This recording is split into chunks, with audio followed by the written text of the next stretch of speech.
Thanks for watching this live stream of Marion High School athletics on the Wildcat Gameday. The action is brought to you by the Swinford Media Group and all of our sponsors. Watermark Auto Group, John A. Logan College, Black Diamond Family of Businesses, Illinois Army National Guard, Deaconess Illinois Medical Center, Binkley-Ross Funeral Home, Legence Bank,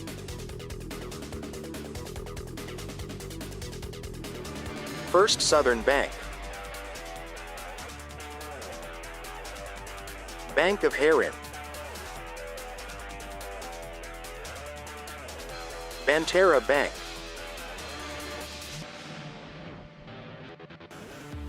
Garner State Farm Insurance, Paul Jacobs for Senate, SouthernTrust Bank, Marion Plumbing, Austin Dickson, Fellowship of Christian Athletes, Anderson Boys Trash Service, The Roofing Guys, Anderson's Furniture, SIU Credit Union, Clark Natural Stone, Kemper CPA Group, Wit Wisdom, The Hub Recreation Center, The Print Shop, Blush and Ivory Bridal Boutique,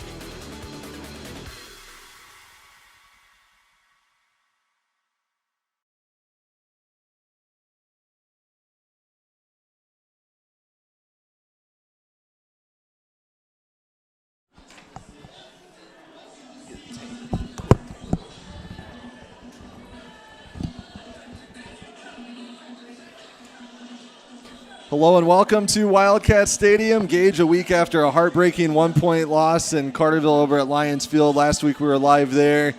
Home sweet home it is, and the Wildcats are hoping the comforts of their home field tonight help them overcome that week 1 heartbreaking loss. Oh, yeah. This is just what the doctor ordered for the Wildcats. Last week it was a great game, but it didn't turn out how they exactly wanted. But the season's just 9 games, so you can't afford to dwell on it. It's time to move on. And now at the comforts of their home stadium, looking to kind of turn things around and shake away those week 1 woes. That's Gage Johnson. I'm Riley Swinford. Ross Swinford here on the controls. Bill Swinford will be down on the field. This is the Marion Stars Wildcat Game Day coming to you live for week 2 of the high school football season here at Wildcat Stadium. Gage and I will be back with our Binkley-Ross Funeral Home pregame show right after this. Hi, Wildcat fans. I'm Brad Poole, president of the Watermark Auto Group. I invite you to come experience the fastest, friendliest, and fairest car buying in our little corner of the world. Our friendly sales representatives will provide you in writing with our best price, trade value, monthly payments, all within minutes of your request. No pressure, no hurdles, no tricks, and no surprises. Experience the Watermark difference for yourself at Watermark Ford Hyundai or Watermark Nissan of Marion. Fast, friendly, fair. That's Watermark. Once upon a time, there was an angry man with a few sprigs of golden hair. They called him Tony No-Locks. Tony No-Locks wanted to find the perfect pre-owned motorcycle that was just right. So off he went to visit Black Diamond Harley-Davidson. So Tony No-Locks jumped on a pre-owned Road Glide at a great price. Ah, this is just right, he exclaimed. Find what is just right for you and your family at Black Diamond Harley-Davidson.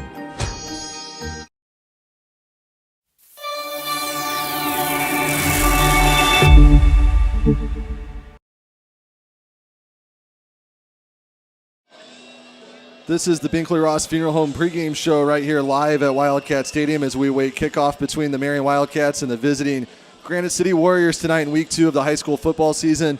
We're about 26 minutes away from kickoff. I'm Riley Swinford alongside Gage Johnson. And Gage, before we can talk about this week's matchup, let's first recap last week's heartbreaking loss. The first meeting between the Carterville Lions and Marion Wildcats on the gridiron in modern football history. And it showcased a clash of 2 different play styles, and it gave fans a thrilling finish that went all the way down to the wire.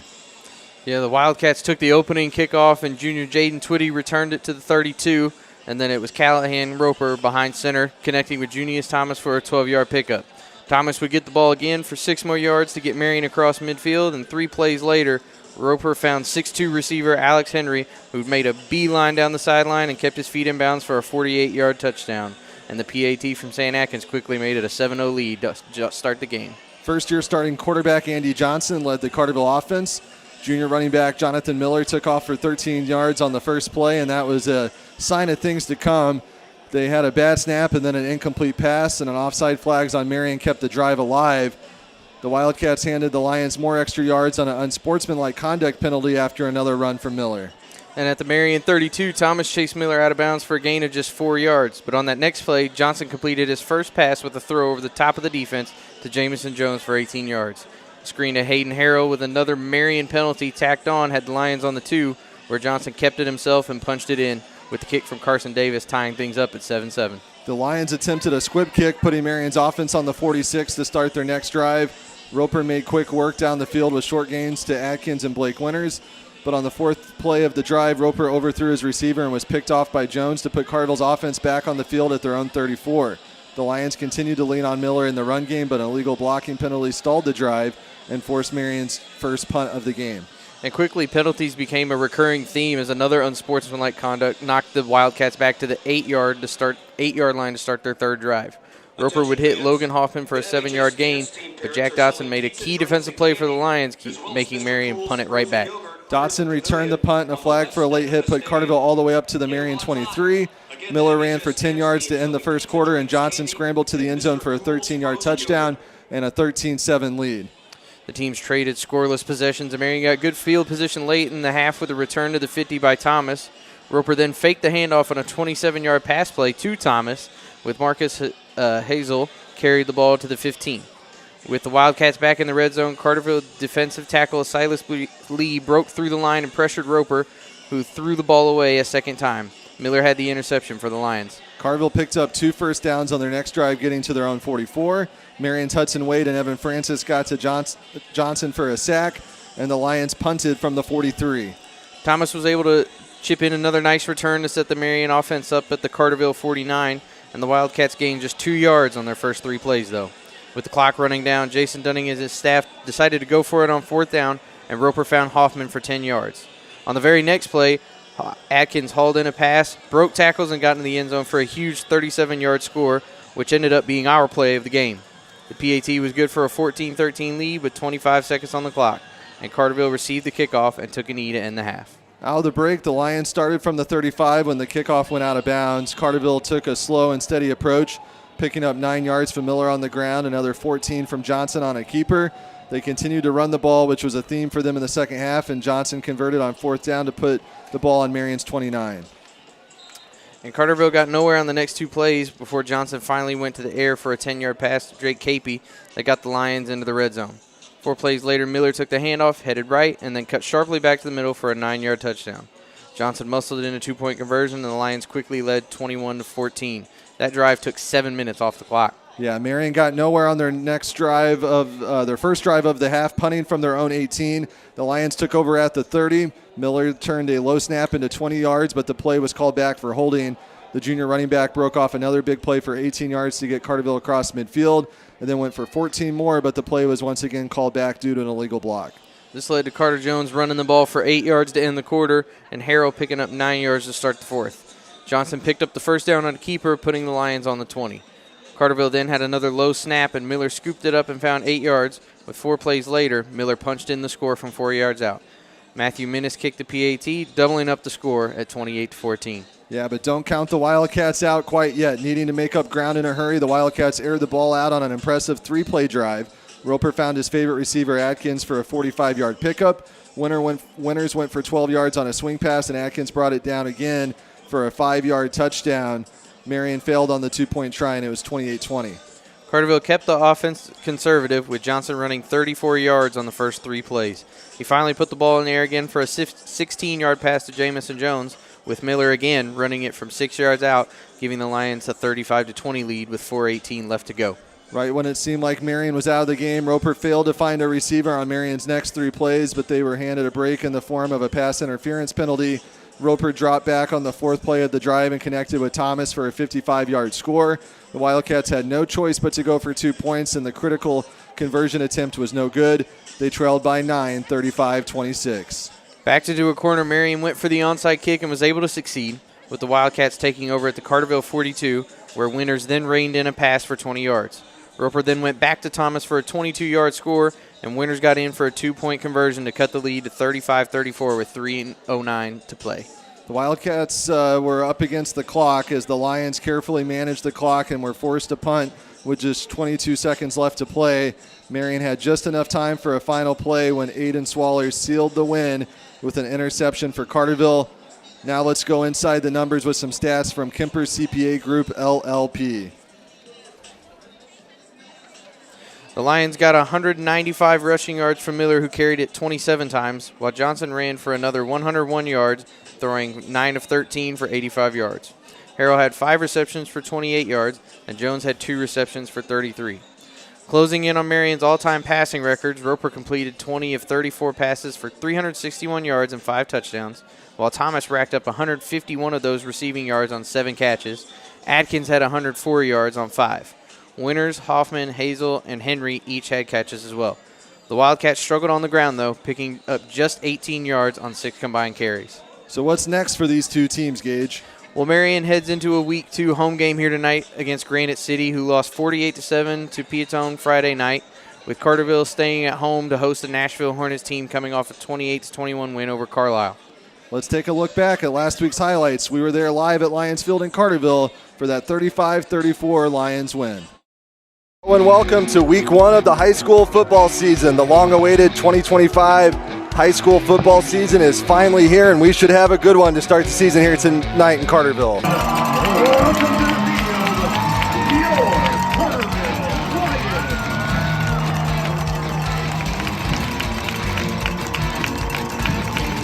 Now for Marion. Roper, play action pitch, finds Henry streaking across the middle, makes one guy miss. He's got his eyes on the end zone, and Alex Henry from 47 yards out as the first score of the season. To hit that touchdown. Like the play calling on that series now. Sam Atkins will line up for the point after. Roper to hold. The kick is up and through the uprights, and Marion, just like that, with 10:34 to go in the opening quarter, is out to a 7-0 lead.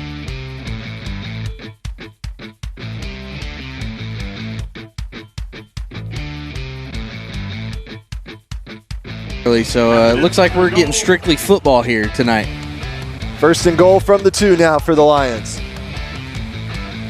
Quarterback keeps it himself, and he walks into the end zone for Carterville's first score of the season. And will hold as Carterville is going to try to tie this game.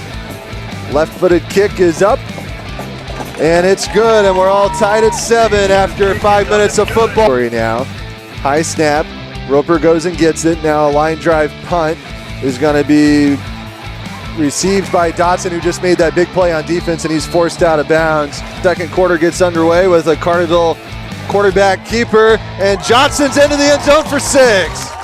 What a start to the second quarter.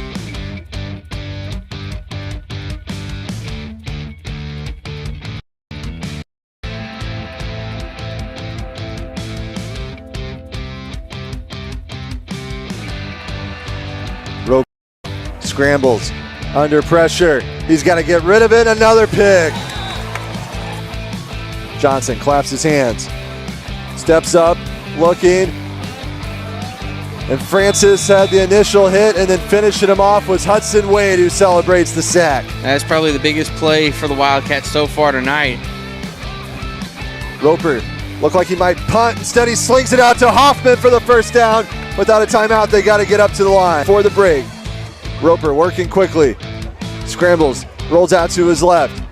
He's got Sam Atkins who makes two guys miss. Turns on the Jets. Atkins, he's going to tie it. 13-all. Sam Atkins from 47 yards. And it's Roper to Atkins. The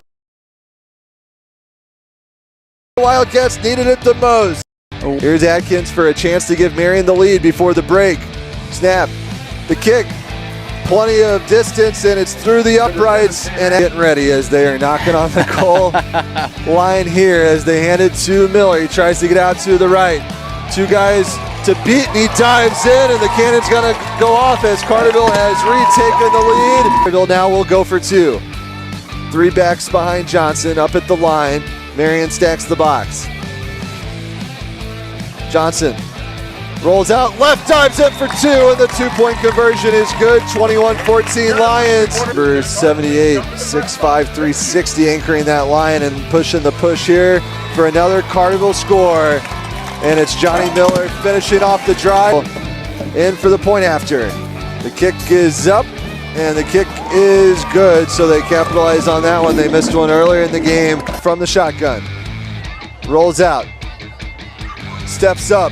Wants Atkins on the deep ball, and he's got it! There's the play Marion needed, and it's Sam Atkins who had the big play at the end of the first half. Coming up huge, and it's Roper to Atkins, and how many times have I said that over the last 3 years?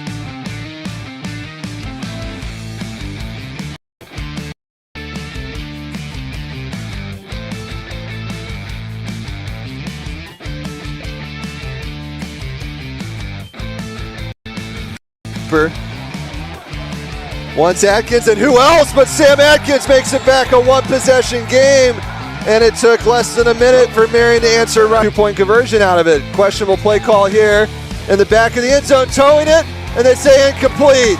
Carterville trying to go to 1-0. Marion trying to go to avoid going to 0-1. Hit as he throws.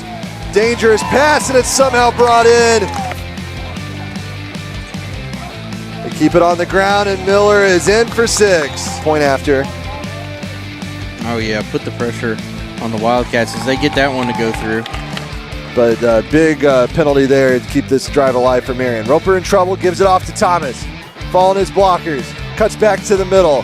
Still on his feet, gets out to the outside. Two guys to beat. Junius Thomas with 3:45 puts Marion back within a score. 4 receivers for Roper, bad snap. He's got to get rid of it, and the play doesn't work, and it's a 9-point game. Atkins will kick it away.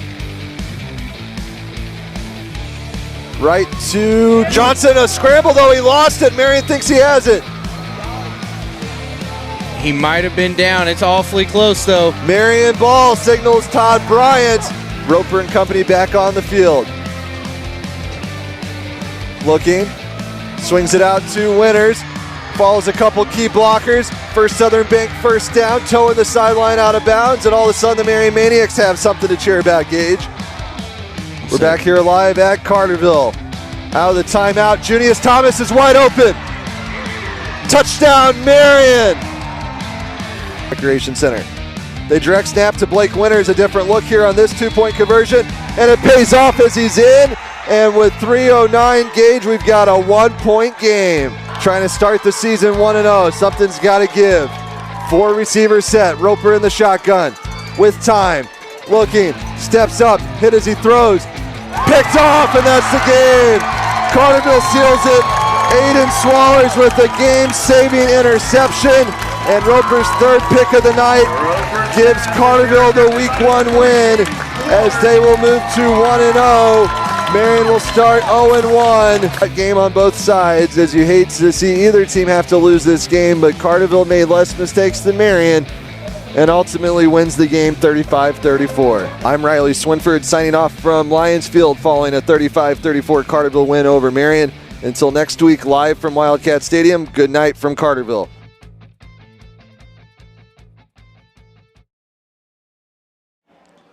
So that was a look back at last week's 35-34 win, Carterville over Marion. Gage, that was a fun atmosphere. What a way to start the season. Oh, yeah, it was a blast watching the two teams go off at each other and even hearing a cannon go off every now and then. Created a pretty good atmosphere for a nice road game to start the season. What were your final takeaways on the Wildcats before we turn the page? Definitely got to shore up some little things. Despite losing in that way, you truthfully came down to a couple plays. Could have made a few big plays, converted here and there. But I really look at the penalties. Really got to start to limit those because, as we saw, those start to pile up, and it kind of backfires against you on both sides.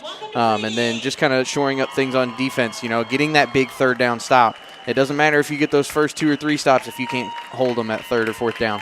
Here's what Marion coach Jason Dunning said following the loss to Carterville to our Aaron Price in the postgame show.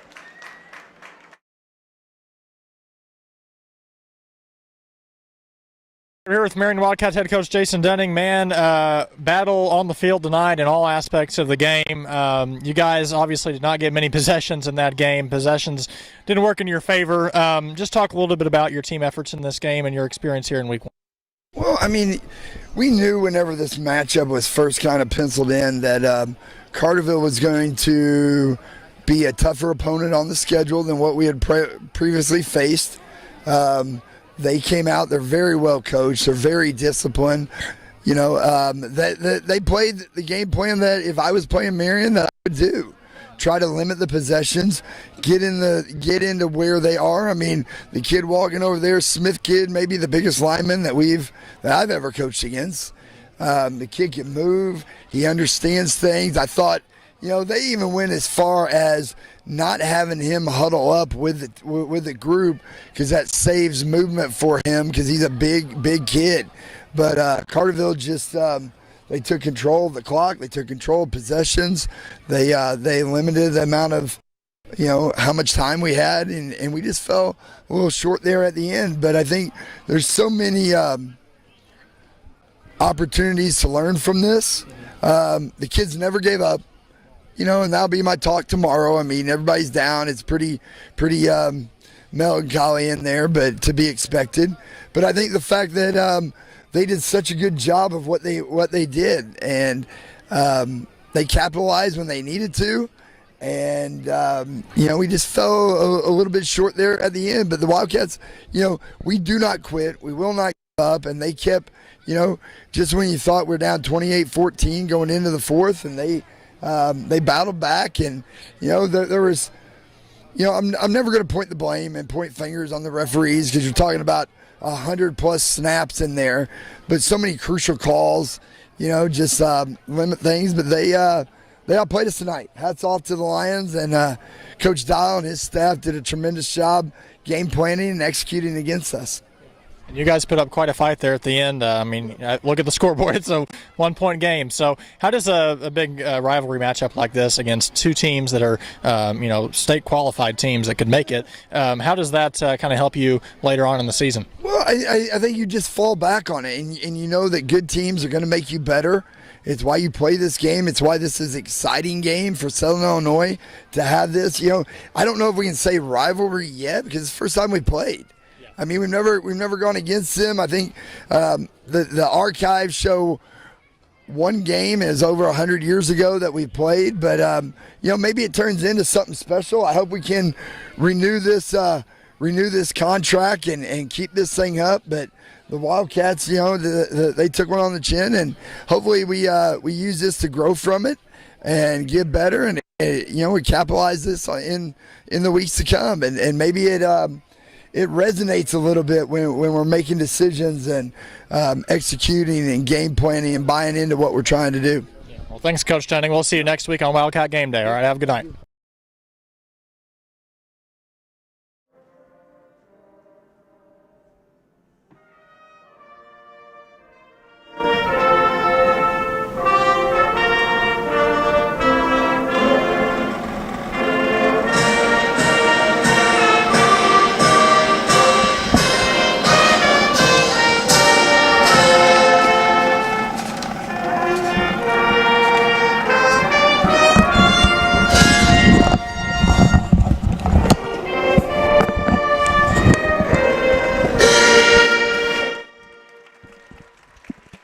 That was the marching Wildcat Band before the Marion Wildcats host the Granite City Warriors here at Wildcat Stadium at Marion High School. It's Patriot Night.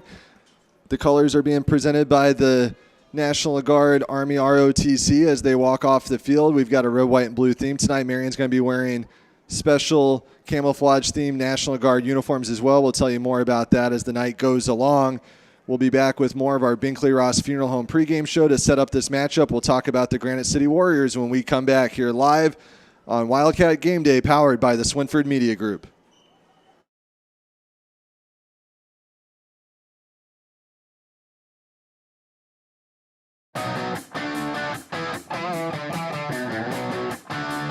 The teachers are really good, they're understanding. All our faculty here teach from experience. I love it. It's so hands-on. They want to see us succeed. There's so many options, so many things they can choose from. I wasn't just another statistic out there. My advisors and my professors have been very helpful. I've felt completely at home from the first day. Everyone has been so welcoming and helpful and encouraging. It's made it really easy. So I would for sure recommend John A.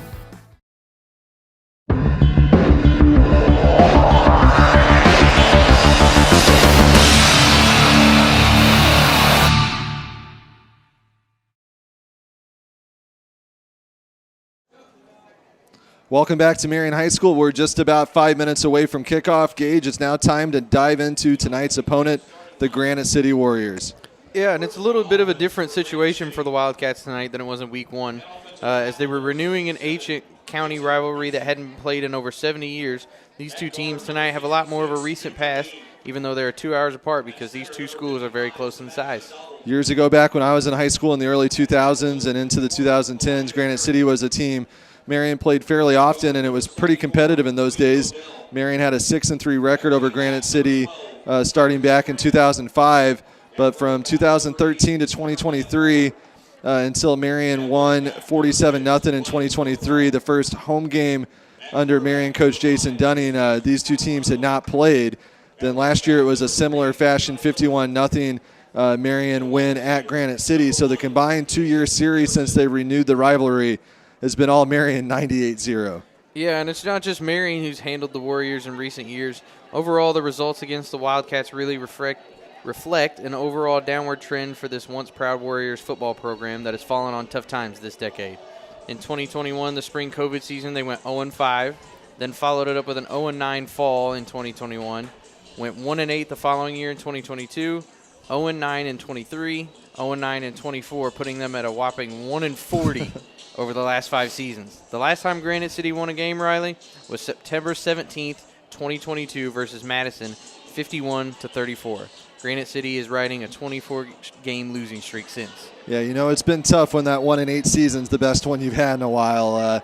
Last week was more of the same. They lost to Piatone 48-7. They're at Marion tonight, and they'll unfortunately not have it any easier from here. They'll be home against Cahokia and then home against Centralia, and then they have to go to Collinsville before hosting Carbondale on October 3rd.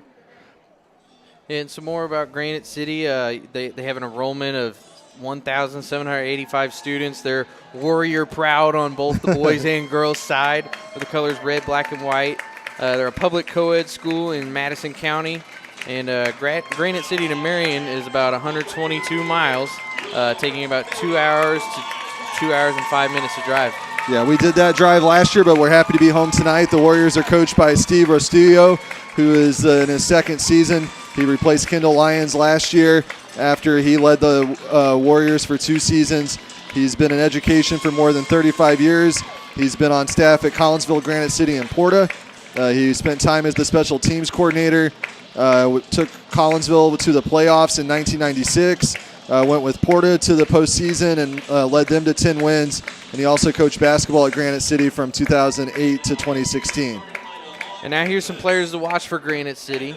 On their 2025 roster, you got Ryan Brokaw, senior running back wide receiver that is multi-purpose in piece and space. You got Ezekiel Warren, a senior middle linebacker, punter, defensive QB, and special teams factor. Jaden Brown is a senior tackle, anchor on O-line. James Johnson, senior tight end, outside linebacker, is a two-way utility man. Quentin Campbell, your junior quarterback, and Jesus Adelano is a junior. Then you have Lincoln Odell, junior defensive end, Austin Markovich, junior defensive end, and Jamari Wales, junior defensive end.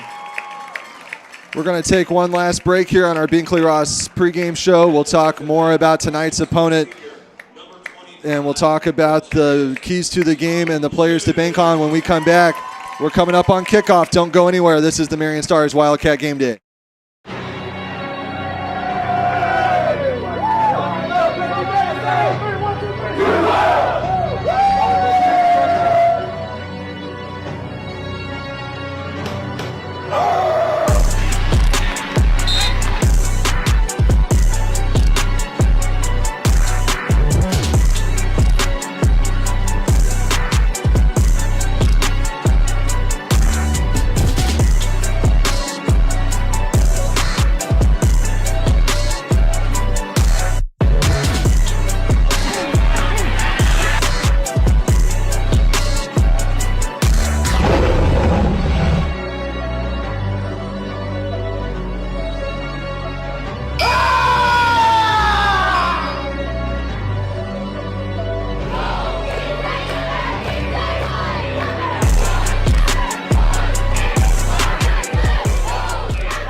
Here come the Marion Wildcats. They're fired up here on Patriot Night at Wildcat Stadium, and we are too, alongside Gage Johnson.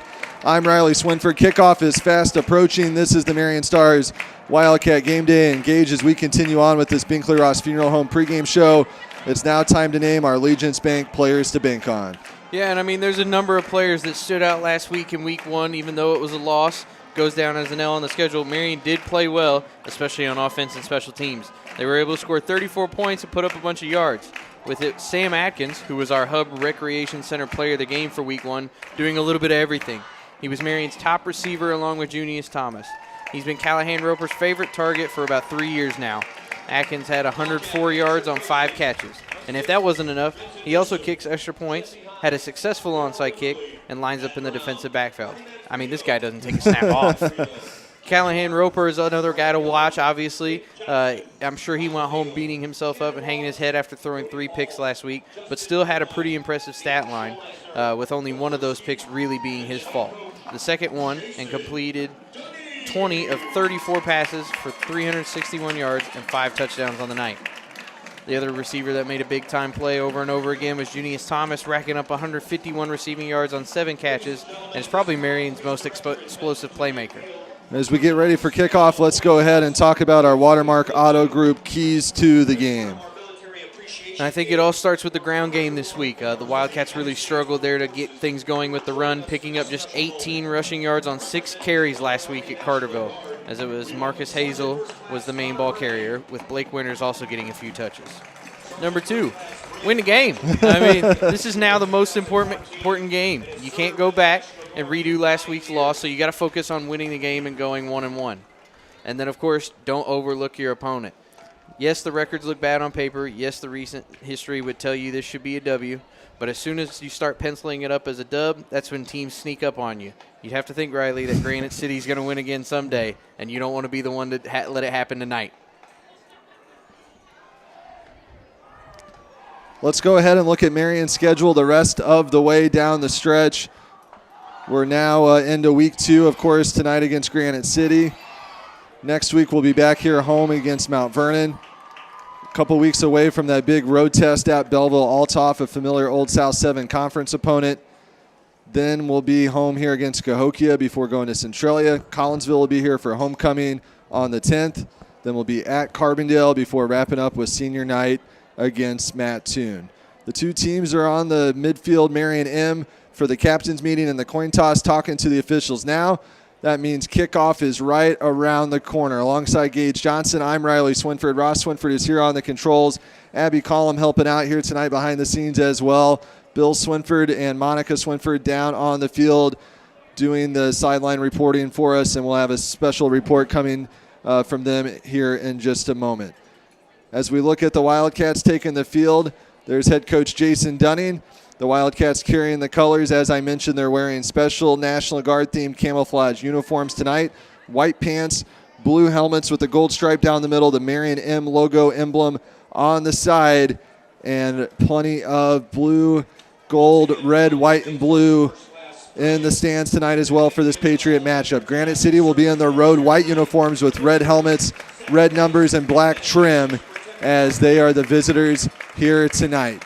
That will do it for our Binkley-Ross Funeral Home pregame show. Kickoff is right around the corner. We'll be back for it right after this.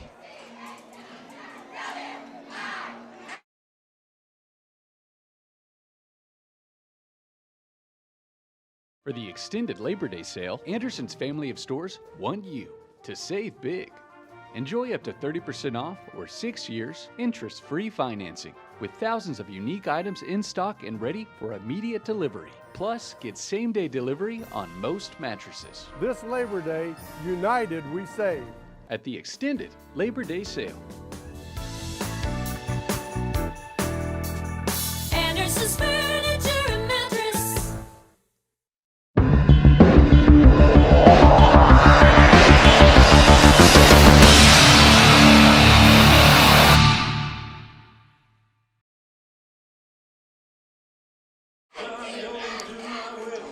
It's time for kickoff here at Wildcat Stadium. It's a cool night. 7:04 here in Marion, 71 degrees and cloudy. Chance of slight rain tonight. If you're not here at Wildcat Stadium, if you're watching from home or watching on your phone on the road, let us know in the comments down below where you're watching from. Marion will kick it away. They will kick right to left. Granite City will return it left to right. Sam Atkins, number 7 in that camouflage special uniform, will kick it away. And we're about underway here for week 2 of the high school football season. Good kick from Atkins. It's going to bounce in the end zone for a touchback, and a good start for the Wildcats as they try to get back after the week 1 loss last week. Yeah, what a kick to start that one off. Not even giving them a chance to run, and now we'll see what the Marion defense has themselves prepared for this week. You can tell by that big flag in the end zone. Slight breeze tonight. It looks like he was kicking into the wind, so that kick was even more impressive. Big flag hanging over that end zone provided by the Marion Fire Department. Part of a patriotic weekend planned here in Marion. We'll talk more about that as the night goes along. As we mentioned in the pregame, these two teams have seen each other quite a bit the last few years, but you would think this would be probably the last time we'll see these two teams play as conference realignment is looming, much like in the college football game with conferences and teams hopping around. These two teams have had a provisional schedule agreement to fill the South 7 schedule after Althoff left. Collinsville and Granite City came over to help fill the void, but they are heading back to the Southwestern Conference and the Metro East. Centralia is also leaving the South 7 Conference. Highland's coming over, so the schedule will look much different a year from now. But this is probably our last look at the Warriors as they start with a carry on first down. That was number 6. Ryan Brokaw, the ball carrier, 5'7" senior, and Marion last week, Gage, really struggled against the run as Carterville pretty well went exclusively to the ground in the second half. And we'll see what adjustments Coach Dunning and the defense made this week. Yeah, and that really allowed them to kind of control the pace of the game last week. Marion didn't really feel like they had an established set tempo, and they kind of had to rush things on offense. So you'll hope that the defense can limit that this week so they have more time of possession. Play action this time. It's Jesus Atilano keeping it on the quarterback keeper. Gets across the 25, pushed out of bounds by Hudson Wade and Quintarius Townsend. 44 and 25 for Marion in those camo jerseys. And here's a big play. Let's see, after last week, struggling to get that last big play defensively was a big key. Let's see if this week they can stop them, get a quick 3 and out, get the ball back on offense. Yeah, the Marion defense was so close to getting off that field several times last week, and either a penalty or a Carterville play that they executed seemed to keep them on the field as Carterville really controlled the time of possession. Looks like Max Wade had to step off there for an injury, a quick sub, as number 3, Connor Tanner, had to go into the game. But nothing there for Granite City, and it looks like the defense gets that big third down stop they needed. Yep, Granite City did their best to try to break through a couple tackles and get that first down, but the Wildcats weren't having it, and they'll have the ball back. There was already one of our Legence Bank players to bank on, Junius Thomas, coming up on the tackle, and it's a 4th and 3, and it looks like Granite City will punt deep in their own territory.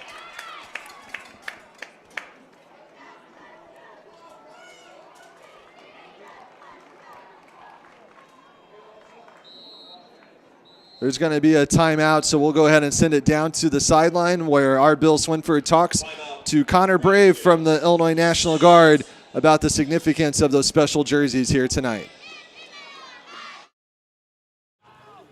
Hey everybody, it's Bill Swinford on the sidelines here at Wildcat Game Day.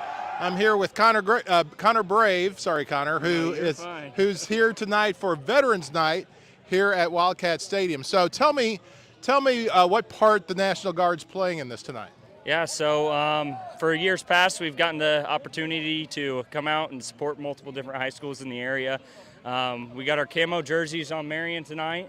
They're going to be able to represent the veterans in the community and kind of show a little bit of tribute for all those that have stepped up before us and served. So we're going to do that. We're going to have a 20 by 30 field flag out here, as well as they're going to be running out with some service flags to give everybody a nod for everything that they've done and accomplished. So obviously it's appropriate. Here we are less than a week from 9/11. This weekend's got a lot of veterans activities happening in Marion. I expect you're probably taking part in some of that too. Yeah, we'll actually be a part of the Veterans on Parade tomorrow too. So we'll be in the Humvee that's actually stationed up there too as well. So we're gonna be all at it this weekend, that's for sure. So well, thanks for taking part in Wildcat Game Day at Wildcat Stadium. We are excited about tonight's game. The players look good. Those uniforms always look terrific. They're awesome. And we'll look forward to it. Thank you very much, Connor. Thank you, Bill. Take care.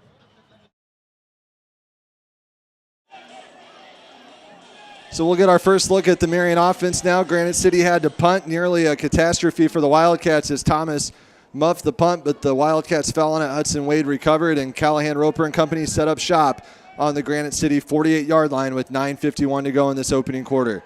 They want the deep ball on first down, and just like that, one play, one score, a 48-yard pass from Callahan, Roper to who else, Gage? One of our Legence Bank players to bank on, Sam Atkins. And just like that, home sweet home it is as it's 6-0 Marion. Big-time players make big-time plays. Atkins back at it again. Good job by the Wildcats there, shaking off the rust of what could have been a real rough start with that muff punt. One play's all it takes, and they're back in the end zone. Our Hub Recreation Center player of the game a week ago, making a bid to go back-to-back as Sam Atkins already has one catch for 48 yards, and Marion took all of 9 seconds to take a 6-0 lead. They line up now for the point after, and it will be who else? Number 7, Atkins, to kick. The hold from Roper is up, and it's into the marching Wildcat band as it is good, and it's 7-0 Marion. Point after sponsored by Anderson Boys Trash Service. Call Michael Anderson and Anderson Boys Trash Service for all your trash pickup needs. Thanks to Anderson Boys Trash Service for sponsoring touchdowns and extra points again this season. At Legence Bank, we make it easy to achieve your financial goals. Working with small businesses, farmers, and individuals, we strive to be your partner in convenient, local, and personalized banking solutions. From investing in your priorities to helping our community grow, we're committed to making a difference at Legence Bank. I always know I can count on the people at Legence to answer my questions and connect me to the services I need. We have you covered with a range of fraud prevention tools to keep your accounts safe and secure. With real-time debit card alerts, advanced encryption, and card controls, you can stay one step ahead of fraud with these security features. Legence Bank supports you on and off the field. Go Wildcats!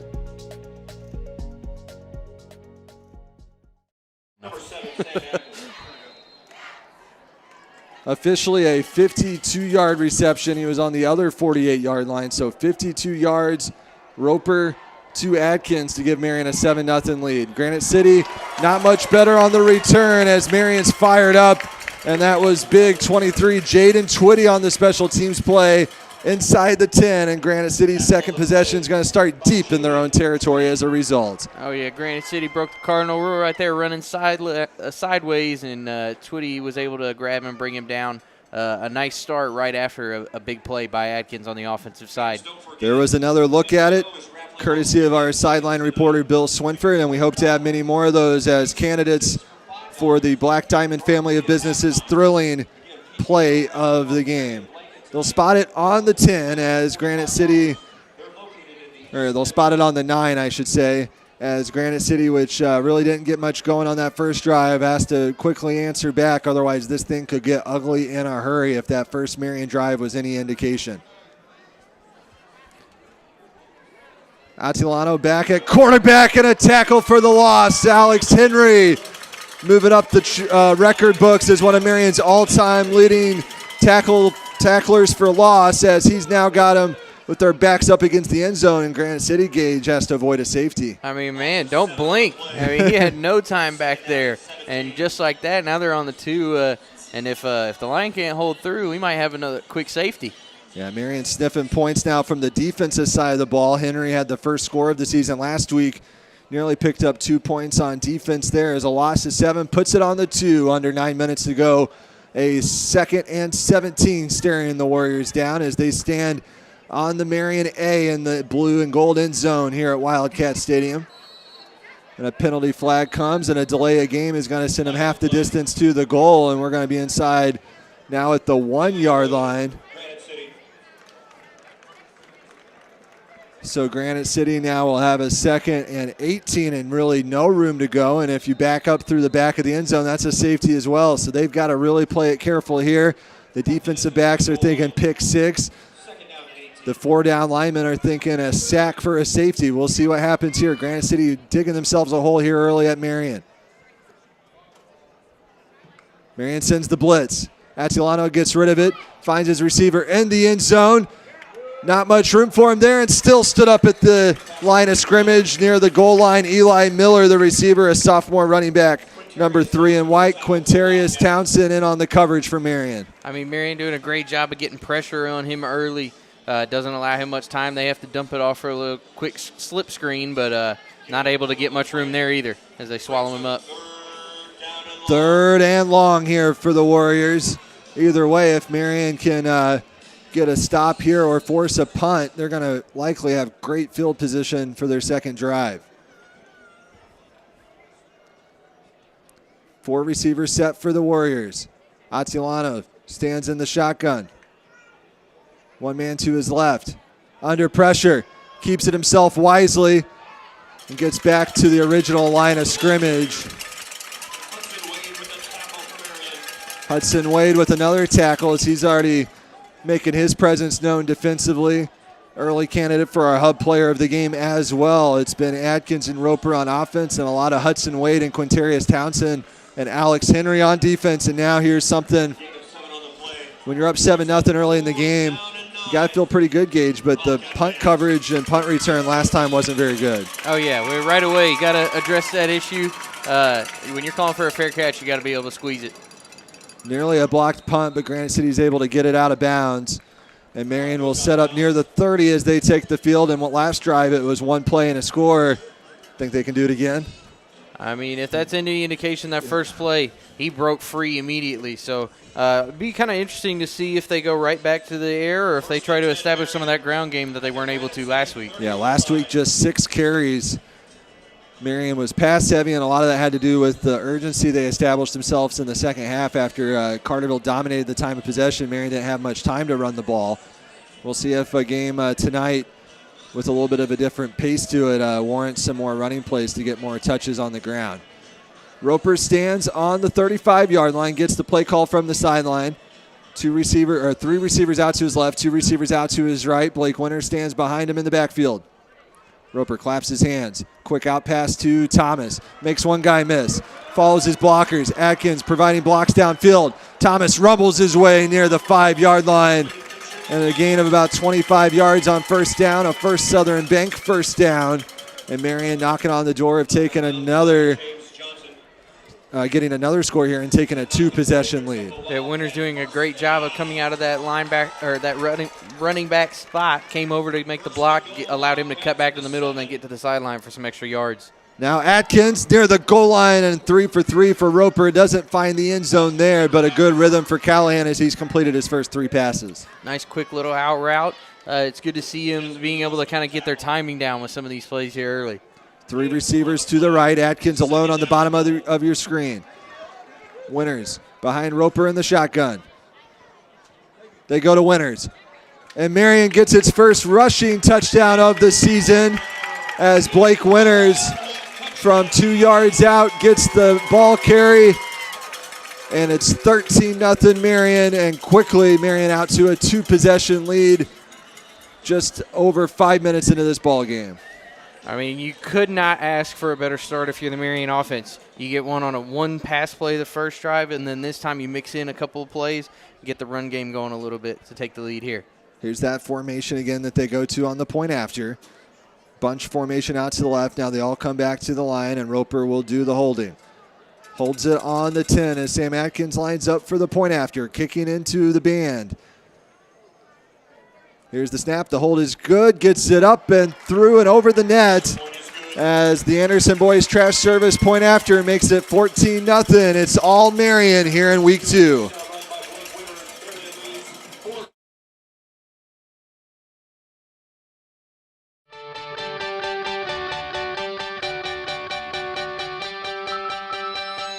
Hey, this is Michael Anderson, owner of Anderson Boys Trash Service. We are locally owned and operated.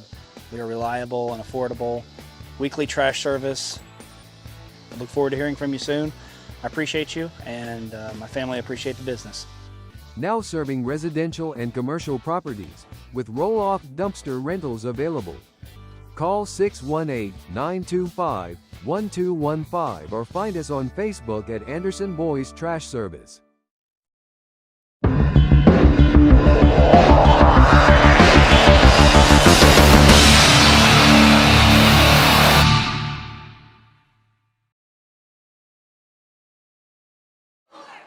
Marion out to a 14-0 lead on our Watermark Auto Group scoreboard, and the Warriors, Gage, if they're not careful, could let this thing get out of hand early. Yeah, I mean, last week, you know, Marion didn't even have this much time of possession to start the second half, No. and in less than that now, they've got 2 touchdowns real quick, and this is in danger of getting away from Granite City pretty quickly. They tried the onside kick, and Granite City's going to get good field position after recovering it there. That was number 80, who I don't think is listed on their roster, recovering the onside kick for Granite City, and we'll see what the Warriors do with the ball on the right side of the 50-yard line this time. And I don't mind the call, trusting the defense early, you know, maybe trying something out that you wouldn't necessarily get to try out this early on in a game. Looks like Dunning and company are feeling pretty confident in their offense and defense to start this one, or try that here in the first quarter. Right. They had successfully executed one of those against Carterville a week ago. They do spot it on the left side of the 50, so they are just 2 yards shy of getting into Marion territory for the first time. But nonetheless, Granite City needs to get points on this drive. Score update from Herrin. It's 8-0 West Frankfort midway through that first quarter. Attilano drops back to pass, tries his first deep ball of the night, and it's picked off. Oh, the referee says incomplete, as they say he did not have control of it before he came down. And nearly a remarkable interception there on a jump ball. Andre Jones nearly picked it off, but the referee said he did not complete the catch. I mean, just perfect timing to go up and get the ball. Just wasn't able to hold it as he was coming down, and had to pin it up against the ground. But almost a pretty insane athletic play there from Andre Jones. 2nd and 10 now from the 48, 6:28 to go in the opening quarter.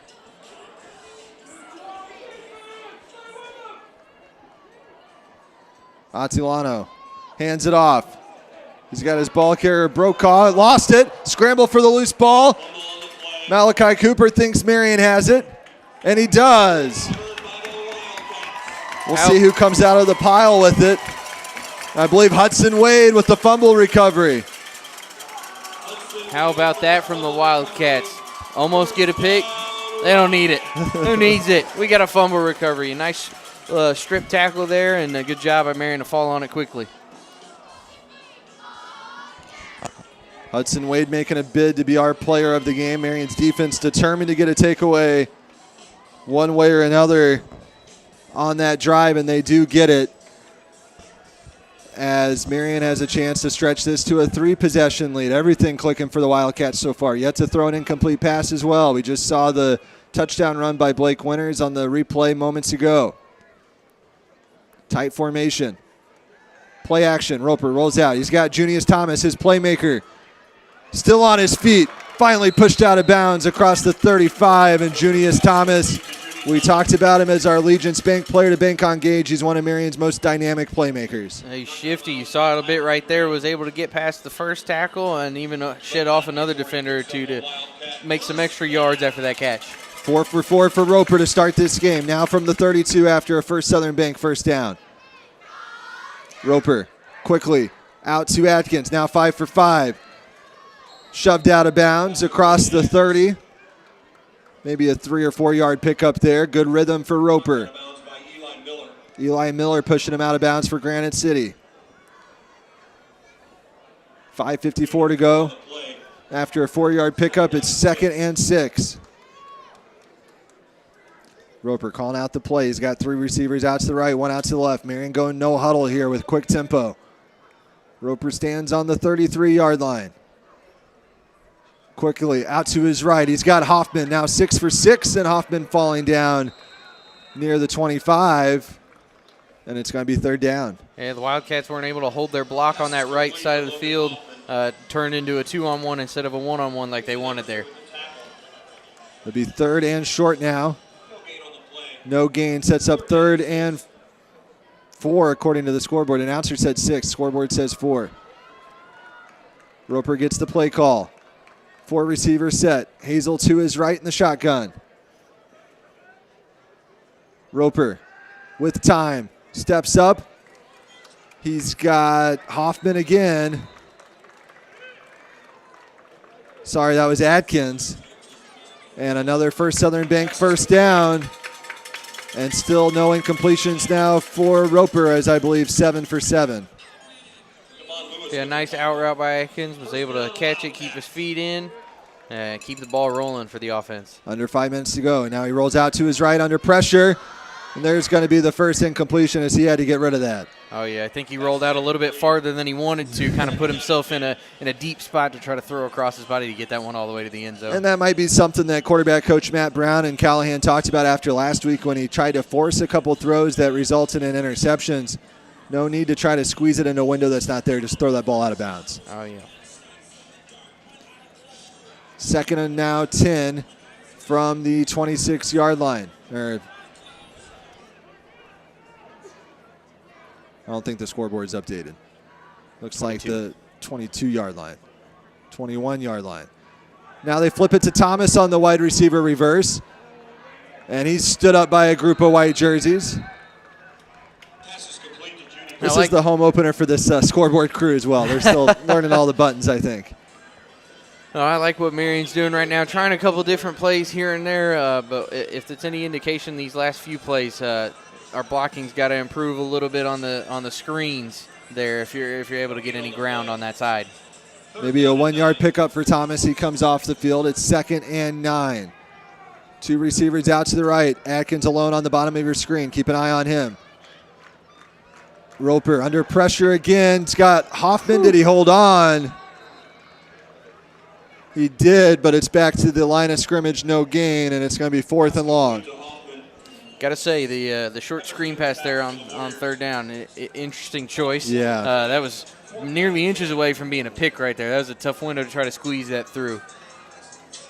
Yeah, he was under pressure, too, as Granite City's defensive line has finally broken through for the first time tonight. It's 4th and 9 from the 20. Approaching the 3.5-minute mark in this first quarter. Marion's had to work for it a little bit on this drive, already leading 14-0, trying to capitalize on the Granite City turnover. They're going to go for it. It's 4th and 9. Roper with time this time. Now he's under pressure, scrambling, looking. Once Atkins in the end zone, jump ball, and he came down with it. How about the catch from Atkins right there? I mean, not much room to work with there, and if Atkins wasn't able to go up and get that ball, that would have been awfully close to a pick, but that's the trust he has in his receiver. A do-or-die play pays off as Roper and Atkins connect again for the 2nd time tonight. The connection that has worked so well since their sophomore years gives Marion a 20-0 lead. Now Roper gives out the play call with 3:14 to go in this opening quarter. Looks like they're going to go, well, no, now they call everybody back to the line, and they're going to line up for the point after. Atkins, who's been busy tonight, now lines up for the point after. The Swiss Army knife for Marion. Granite City's offsides. Now a decision for Coach Vinoy and the Marion offense with the half the distance to the goal. Looks like they're going to send back on the offense. So it looks like Roper will come off the field. They're going to put number 12, Aiden Broomfield, in at quarterback, and we're going to see a different look as Marion is going to line up for two inside the 1 yard line.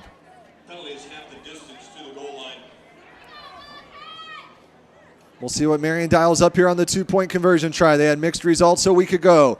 Broomfield plows his way forward. He breaks the plane for two, and it's 22-0 Marion. And a formation we've seen the likes of Brody Larson and others line up for the 2-point conversion try through the years pays off and gives Marion a commanding 22-0 lead. That was the Anderson boys trash service point after, and this time it was a 2-point variety as Marion is rolling here on the home opener at Wildcat Stadium.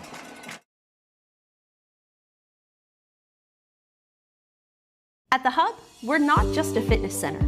We're a community powered by people who care. Our dedicated staff will guide you every step of the way on our world-class fitness floor. Dive into fun in our aquatic center. And with our fitness and aquatics classes, there's something for everyone. Join us for family events that bring our community closer. We're people-powered, and we are here for you, creating a fitness experience that feels like family. Join us today at The Hub, where health and happiness meet.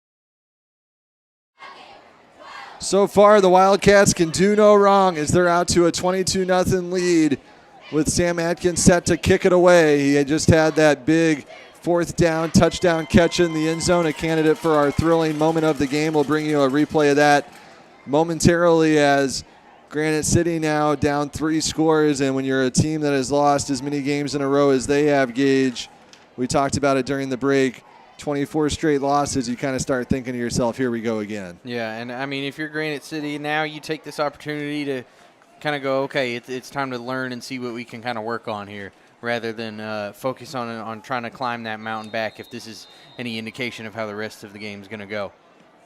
Marion clicking so far as they kick it away. Atkins boots it across the goal line for another touchback, and let's go ahead and look at that instant replay from moments ago, courtesy of our sideline team. Bill Swinford and Monica Daniels down on the field getting those second angles, and it was a 4th and 9 do or die situation as I called it. Here's Roper scrambling out under pressure, looking, and put it right where Sam Atkins could go get it. And a little swag as he came down with it and looked into the Marion Maniacs in the backside of that end zone. I mean, Atkins just proven himself again this week. I mean, 22 points on the board, and 13 of them come from him. Yeah, and even that one that he wasn't involved in, he helped set up the score with several catches before they finished it off on a Blake Winters ball carry. So we'll see if Granite City can stop the bleeding here as they set up shop on the 20, back on the field for yet another possession. The last one ended on a fumble. Got to take care of the football. Under pressure, and Quintarius Townsend with the sack. There is a flag on the play, and we'll see if that sack stands. Quintarius Townsend got back there in a hurry.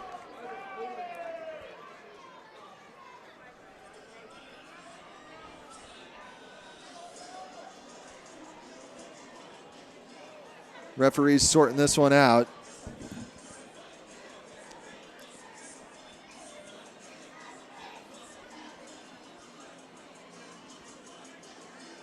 That one was actually against Granite City, so it's declined, and the Quintarius Townsend sack stands. So another big loss for the Warriors, Gage, who have been playing behind the chains all night. Yeah, defense showing out here early, something I'm sure Dunning and the rest of the sideline really wanted to see after last week. So it was a false start on Granite City. Marion wisely declines and instead takes the loss courtesy of the Quintarius Townsend sack. Or actually, maybe they did take the penalty. I thought Dunning signaled decline, but it looks like they took the 10-yard penalty, which might have been more yards than the sack. Bad pass there. Blake Winters goes up and brings it down.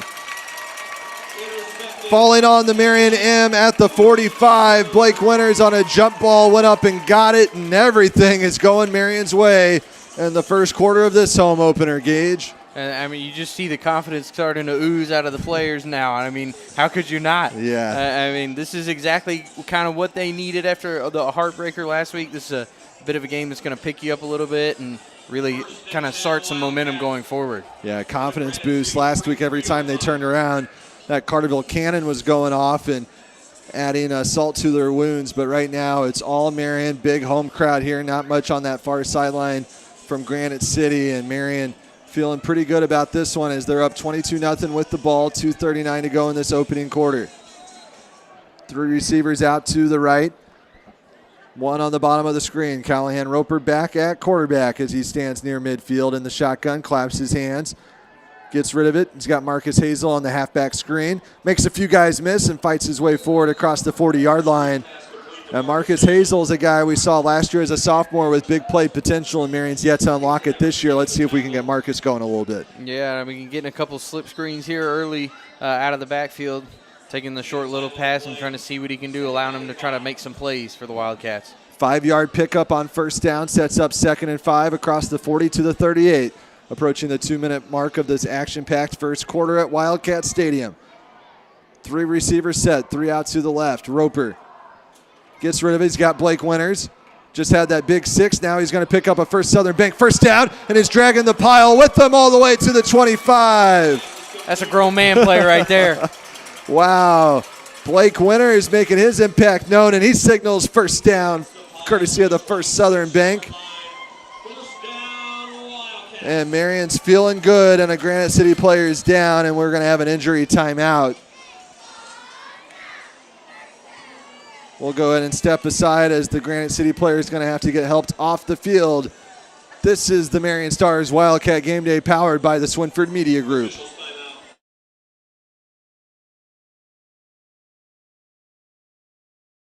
Welcome to Wit Wisdom, located at 202 North Market in downtown Marion, Illinois. We're open Tuesday through Saturday, 10 to 5.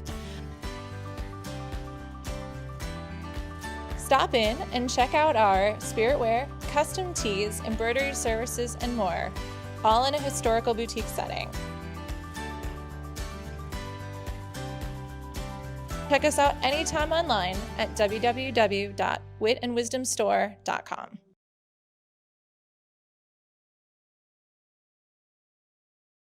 Hi, I'm Tyler Young with the Print Shop here in Marion. We're on the square. We just got done doing some perforated vinyl here at Swinford Publications. So this is the vinyl that you can see out, but people can't see in, and it gives a nice little look and feel to a number of different kinds of businesses. So come see us at the Print Shop. We're at 1112 North Carbon, next to AutoZone behind Hardee's.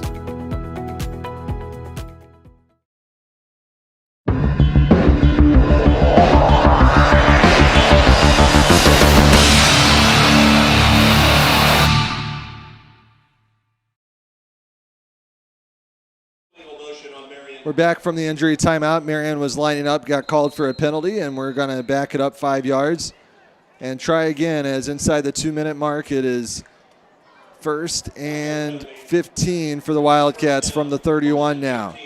3 out to the right. Atkins alone in single coverage on the bottom of your screen. Keep an eye on him. Roper wants him. Streaking across the middle this time, incomplete. And a little extracurricular after the ball was already on the ground. No penalty flag there as it looked like a Marion player and a Granite City player got tied up. It looked like Logan Black and Matthews Scanlon from Granite City were playing well through the whistle. And another nice look. Atkins almost getting another big connection up the middle of the field, but Roper just threw it behind him rather than leading him across that middle. It was actually Jomari Wales was the one tied up moments ago. 2nd and 15 now. 2 out to the right. Roper Dumps it off to Thomas. Follows his blockers. Now cuts back to the inside. And a big play there for Junius Thomas. Getting Marion into a more manageable third down situation. And that's another one of those, those slip screens. They're still trying to find their rhythm and their timing with it. Right there, Roper did a really good job of waiting to not rush into that, allowing the pressure to kind of get to him first before dumping it off so they could go make a play. 3 receiver out to the left, 1 out to the right. 3rd and 7, under a minute to go in this first quarter, dominated by the Wildcats. Over in Herrin, it's 16-0 West Frankfort. The Tigers still searching for their first points of the season. Roper swings it out to Winters. Trying to get to the first down marker and makes a play at the last minute to drag a defender with him and get the first Southern Bank first down, and that's twice on this drive. After the pick, Blake Winters making his impact felt. Yeah, told the defender, talk to the hand. I mean, what a stiff arm to get there. And just like that, the Wildcats are knocking on the door to close this first quarter. Inside the red zone, we'll see if Marion can capitalize. They've been perfect here so far tonight. 1st and 10 from the 12 as Roper stands on the other side of the 15. Now quickly out to big Alex Henry. Had a score a week ago and tries to truck his way to the end zone but gets tripped up at the last moment. And that should do it for the first quarter as the clock will wind down with Marion out to a 22-0 first quarter lead. All Marion after 1. We'll be back for the second quarter right after this word from our sponsors. Since 1999, Clark Natural Stone is a family-owned business that strives to not only offer you the best selection of rock and mulch in the country, but also provide you with the best service. Clark Natural Stone Slinger Truck is a great option when you need rock, sand, or gravel placed in an area not easily accessible to a conventional dump bed. To schedule your delivery or to ask any questions, call 618-997-3889 or visit our website, clarknaturalstone.com. My name's Craig Beyer. I'm an orthopedic surgeon. Been doing that for 33 years. I grew up in Wisconsin on a farm, and my dad had a masonry business. And orthopedics is really a good focus because I was trained as a bricklayer, and orthopedic surgery is very similar. Everything's have to be plumbing levels. That skill set I learned as a bricklayer mason I use actually on a daily basis doing orthopedic surgery. Orthopedic surgery really involves treatment of the musculoskeletal system, which includes extremities, spine. We work with bones, joints, muscles, tendons, ligaments, etc. We provide both surgical and non-surgical management for musculoskeletal conditions. In fact, about 1 out of 10 patients I see in the clinic actually come to surgery. The other 9 out of 10 we can treat and manage non-surgically. I don't require referrals. Patients can come to see me straight away. My philosophy, again, is optimize non-surgical treatment before I perform surgery. And once I do surgery, unfortunately, I'm a perfectionist. My wife gives me a hassle. If I'm in the room and this picture on the wall is crooked, I will fix it, even in your house.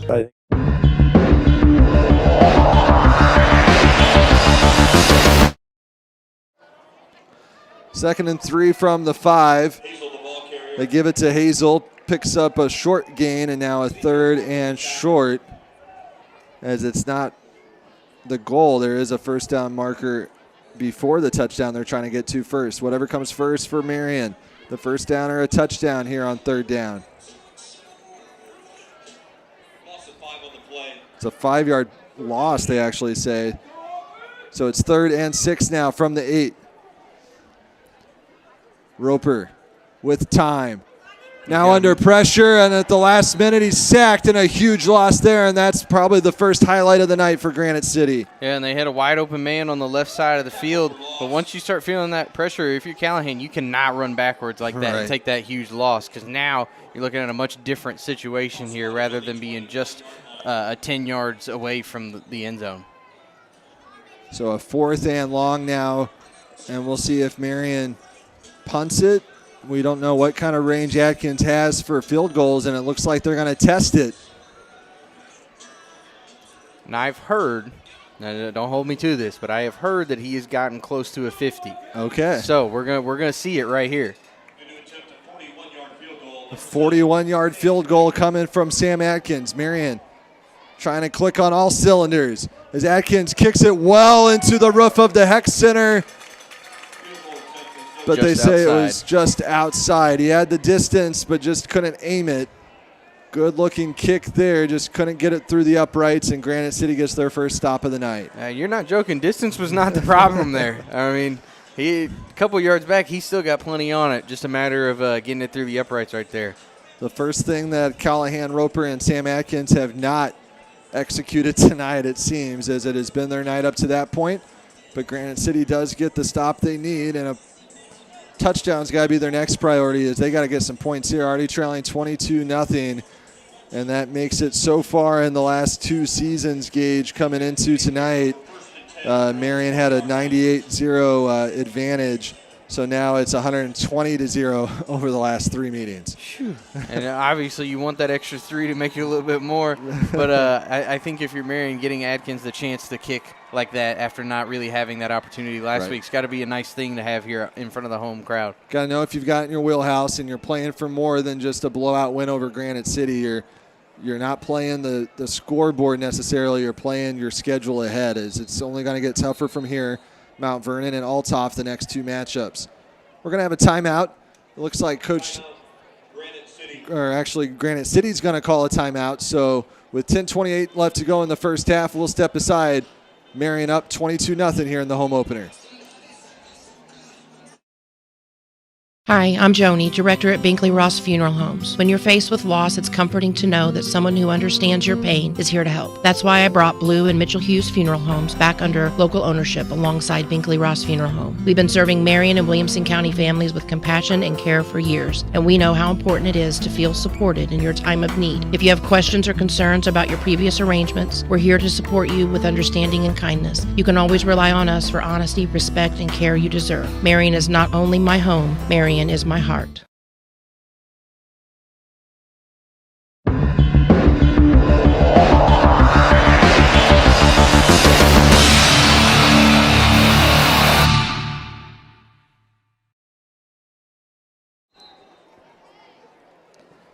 Out of the timeout, we'll see what Granite City is dialed up here as it's 1st and 10 from the 20.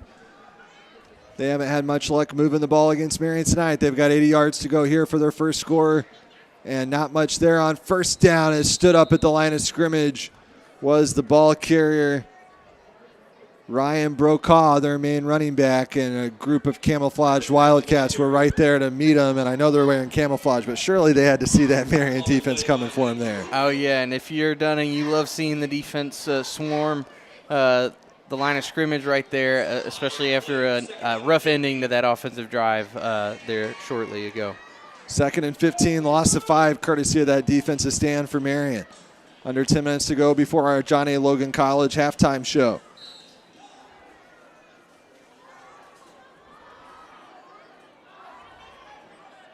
Seemed like there might have been a bit of a warning of sorts there. Yeah, the referees were trying to stop it. And they're going to come together now. Being back home here at Wildcat Stadium on this home side, Gage, you can hear those Marion Maniacs. Oh, yeah, and you got to love them when they show out in full force, get the crowd pumped up. And, you know, having played sports, you always, anytime you have that student support behind you, it amps them up a bit. Absolutely. Being back here at home, it feels like football weather, approaching 70 degrees here at Wildcat Stadium as it's 7:47 here in Marion. Now a flag, and they can't get this snap off as another referee stoppage. Penalty flag. Looks like a delay of game. Illegal participation on Granite City. Or they actually say illegal participation as somebody subbed in that probably shouldn't have, I guess. Hadn't heard that one. So Granite City was feeling good after getting off the field with the stop, but now they can't get out of their own way with these penalties, and all of a sudden the momentum they did have coming off the field after Atkins missed that field goal. Now it's 2nd and 20. 2nd down and 20 from the 10. At the 10-yard line.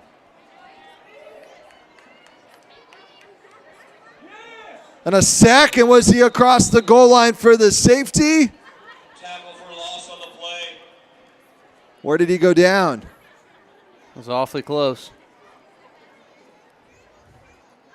Referee hasn't signaled. They're going to put him right on the line. Right about the half-yard line. Could not have got any closer, and I'm not sure if the referee was looking out for Granite City there or what, but it really did look like a safety from up here. And I don't know if that's necessarily looking out for him or setting him up for danger at this point. Marion trying to finish him off. It's 3rd and a mile, or 3rd and 29 according to the scoreboard, as Granite City has done nothing but lose yards. Now Marion thinks they got the safety. Dunning signaling safety. Players on the sideline think it was a safety.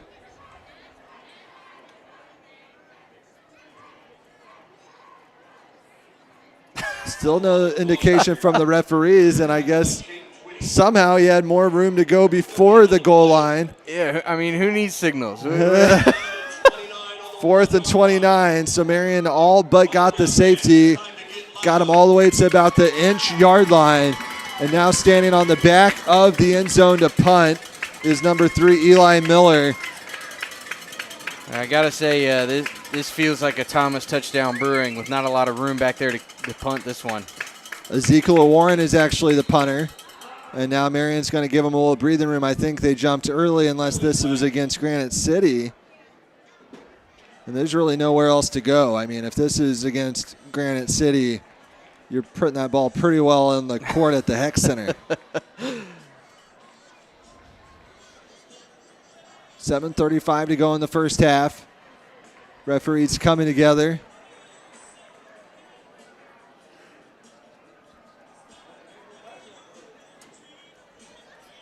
Still no real indication from this officiating crew. Picked it up and put it right back down. It was against Granite City, but not much room to go, so it's still deep in their end zone standing. It's blocked and picked up, and just like that, we've got a touchdown courtesy of a blocked punt. Touchdown recovery by Blake Winters, and everybody was looking around like, what do we do? And they say you celebrate a touchdown as Blake Winters says, look what I found, and it's another touchdown for the Wildcats. Well, I tell you what, Winters may not have the yards to show for it with a 2-yard rushing touchdown and then that, but he got 12 points to his name right there. And a pick. Blake Winters having himself a night. Now putting himself in the discussion for player of the game. Bill Swinford down on the sidelines had a view of that. We'll try to see if on the replay we can tell who got their hand in there on the block. And with 7:20 to go, Marion up 4 scores now. All Marion here at Wildcat Stadium. Granite City struggling on all sides of the ball. Roper under pressure and wide open for the point after is Sam Atkins for 2, and now it's a 30-point Marion advantage, and Marion pouring it on here in convincing fashion on Patriot Night. We'll try to get you a replay of that punt block touchdown when we come back. This is the Marion Stars Wildcat Game Day, brought to you by Watermark Auto Group, Johnny Logan College, and our other fine sponsors.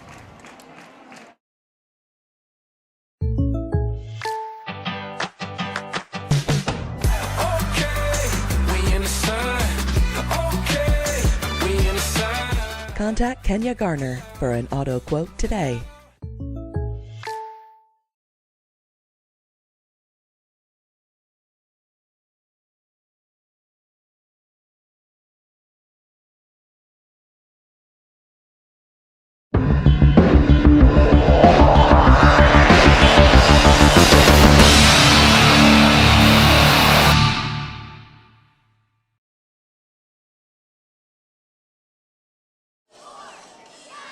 The Wildcats kicking it away, up 30 here on the home opener.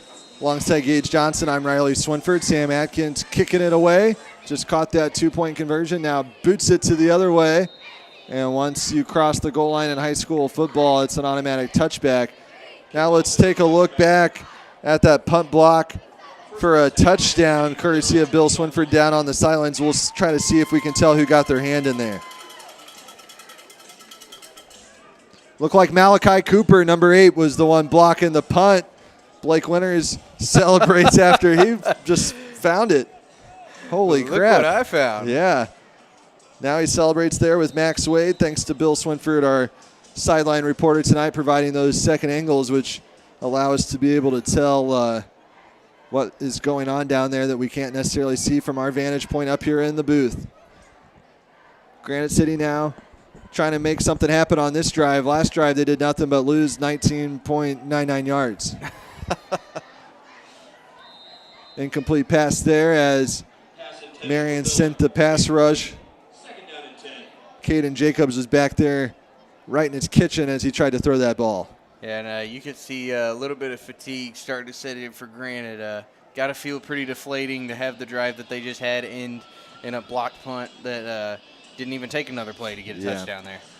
This might be their last visit to Wildcat Stadium for a while, and this is going to be one they'll try to forget as they're heading to the Southwestern Conference back closer to home next year, but it certainly won't get any easier with that schedule up there in the Metro East. Batted at the line, and Caden Jacobs, 45, and Alex Henry, along with Malachi Cooper, active at that line of scrimmage right now, bringing the pressure. A lot different for the Wildcats this week. You know, last week had to deal with some huge linemen over in Carterville. So having the ability to kind of really be aggressive this time around, I think it's got to be nice to not have to take two people to take one lineman out. Right. Now, Marion last week was struggling. That big offensive line from Carterville made it hard to budge, but they're finding these guys a little bit smaller than those big dudes from Carterville a week ago. Just a little bit. Carterville tonight back playing. Now we have a penalty flag that's going to blow it dead. We'll try to get you some more of those scores from around the region, but Carterville trying to go to 2-0, and we'll see how they're doing. At last check, Herrin was trailing West Frankfort 16-0. It's a delay of game penalty against Marion. First thing that hasn't gone Marion's way in a while. Carterville leads Nashville 7-0. Check of the Lions trying to go to 2-0, and we'll root for them the rest of the way. Flora played Carmi White County last night. Flora improved to 2-0 with a win over Carmi, which is now 0-2. Jump ball. Nearly a pick there as Max Wade, and to break it up, pass intended for Kaysen Emerson, number 1 in white. Not a bad ball. Was able to keep it in front for his receiver to make the play. Just wasn't able to bring it down, and we'll see what the Wildcat special teams has now. The blocked punt touchdown was the result the last time. Murphy 20, Anna Jonesboro nothing at the half. Centralia up 7-0 over Collinsville after one. All DuQuoin over Harrisburg 21-0. The Los Angeles Chargers lead the Kansas City Chiefs 10-0 in the NFL. And here at Marion, it's 30-0 Wildcats over the Granite City Warriors. Down in it right on the 50. We'll see how long Marion sticks with this first unit. Up 30. If we get to 40, we'll have the running clock for all of the second half. And if we get to that point, Gage, I bet we'll see the second string for most of that third and fourth quarter. Oh, yeah, nothing wrong with getting in a little bit of extra action for all the Wildcats, allowing them to get some experience too, because you never know when your number could be called on. Especially here at home, in front of these home fans, get some guys their first action of their varsity careers on this field here at Wildcat Stadium. The underclassmen had some games here at the stadium throughout the week. I know the JV beat Benton here last night. 6:43 to go in the opening half. Marion trying to add to this 30-point lead. Three receivers out to the right. Roper claps his hands. Slings it across the middle, and he's got Sam Atkins. Who else for a First Southern Bank first down? Trayvon Keaton with the tackle. Ball at the 38-yard line. First down, Wildcats.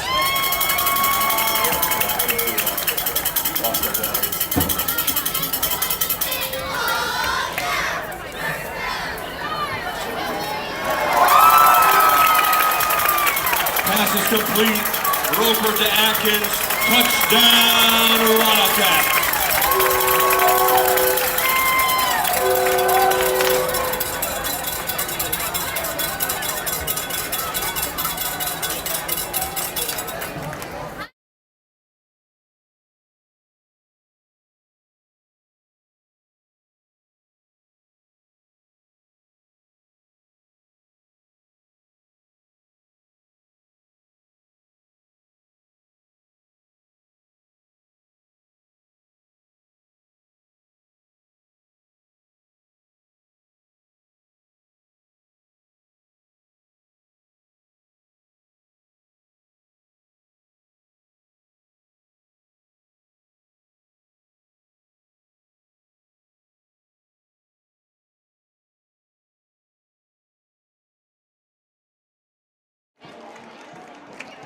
We lost our mics there for a second, but as we were getting that sorted out, Marion added to its lead.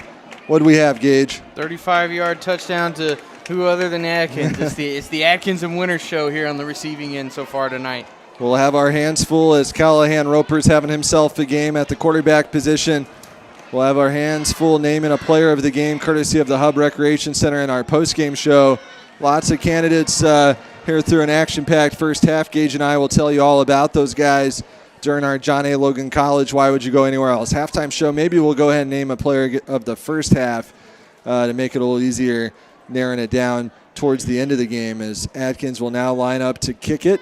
The point after was no good. Marion went for two, and Granite City was able to stop them on that try, but that was really the first time that Granite City has kept Marion out of the end zone tonight, as it's all Wildcats, 36-0, 16 to go in this first half. Atkins boots it away, and another touchback, and it's Sam Atkins doing it all here tonight, as Granite City once again is searching for something positive to talk about once they go into the locker room. Over at Herrin, West Frankfort 22, Tigers nothing, 5:34 to go until halftime. All Redbirds, that's our WFCN News game of the week. Over on our sister page, Aaron Price, Garrett Smith, and Drew Smith bringing you the action over there if you want to check in on our WFCN News game of the week. Or stay with us here live on Wildcat Game Day, where we'll have the rest of this one alongside Gage Johnson. I'm Riley Swinford. Ross Swinford to the right on the controls.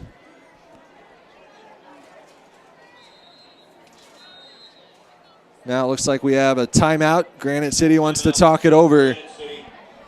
With 6:16 to go before the break, the Wildcats are rolling here in the home opener.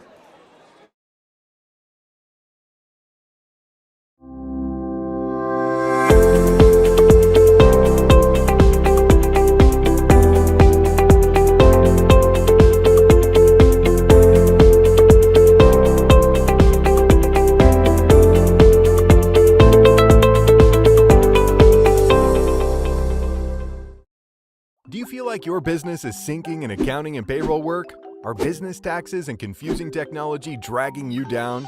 Call the experts at Kemper CPA Group. We'll answer your questions and give you the tools to keep your business afloat. After that timeout, it's 1st and 10 Warriors from their own 20-yard line. Little reverse play, trying to find something. And they get a couple of yards, and that's more than they've had here recently, so they have to feel good about that as Case and Emerson on the reverse finally get some positive yardage for the Warriors. And if you're Granite City, you got to take wins in the little things throughout the rest of the game here. So yeah, no really doubt. just try to sharpen on some things going forward, because this one's obviously not turned out the way they wanted it to go. 4-yard pickup sets up 2nd and 6. Malachi Cooper was in on the coverage for the Wildcat defense on that last stop. Under 6 minutes to go before halftime.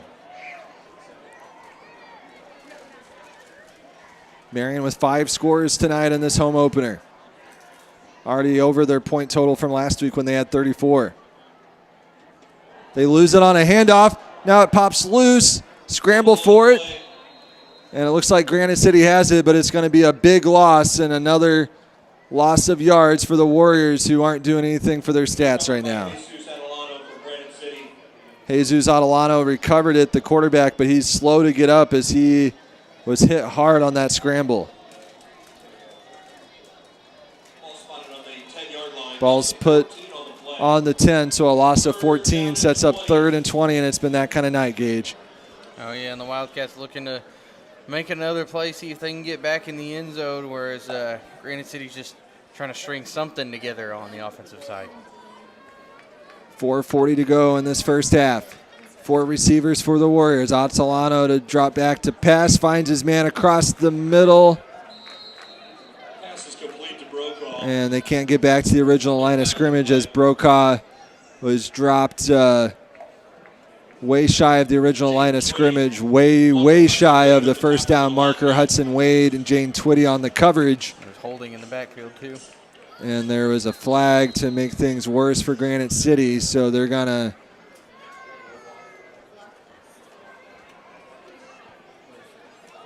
replay the down, I believe. Nope, Marion declined. So it's 4th and long, and Granite City tries to send the punting unit in. And they've got to get lined up in a hurry. 10 seconds to go on that play clock, already out of timeouts. They're not going to be able to get this snap off. Well, the referees don't seem to care as the play clock reset. Bad snap. I don't know if that was by design or not, but they're going to now fumble it, and Marion's going to scoop it up for another score. And I don't know who got it because as he dove into the end zone, he lost it again. But regardless, it's a Wildcats touchdown. Oh, it's just been that kind of night. When it rains, it pours for Granite City. And Hudson Wade, I believe, was the one celebrating the score, and it looks like it's going to hold, and Marion's going to send in the extra point unit. Injured Warrior on the play. So we have an injury timeout. We'll step aside with Marion up now 6 scores here in the home opener.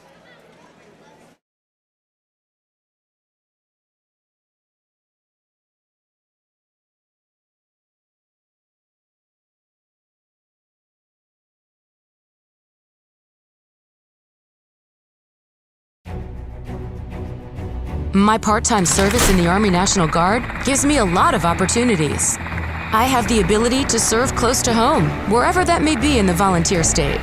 It also provides tuition benefits, making it possible to get the education I've always wanted. And since my service is part-time, I can pursue my dream job in the career field I choose. With part-time service in the Army National Guard, I really can have it all. Visit NationalGuard.com to find out more. Your dream wedding gown awaits at Blush & Ivory Bridal, the most recommended bridal boutique in Southern Illinois. At Blush & Ivory, you won't be lost in the crowd. With every private appointment, the entire boutique is yours. Just you, your loved ones, and your personal stylist.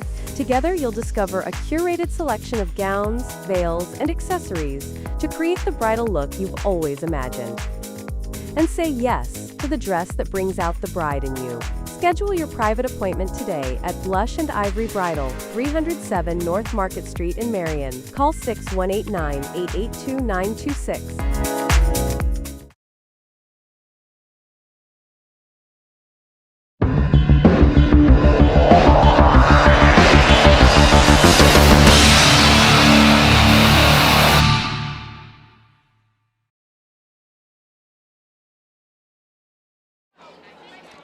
Alongside Gage Johnson, I'm Riley Swinford. As we were sorting through that injury timeout, Gage, it looks like the touchdown did count. Who do we have on the recovery? It was Max Wade who was able to grab it and leap into the end zone there as Marion just continues to pour it on against Granite City as they line up for this little special teams action we got going on. They will boot it through the uprights. No reason to pour it on here, and they'll just go for one as Sam Atkins will kick. He's been perfect on extra points. He did miss a field goal earlier this half. This one is on the roof as it's good. And it's 43-0 Marion, and the Wildcats can do no wrong as they are feeling good here in their home opener tonight against Granite City.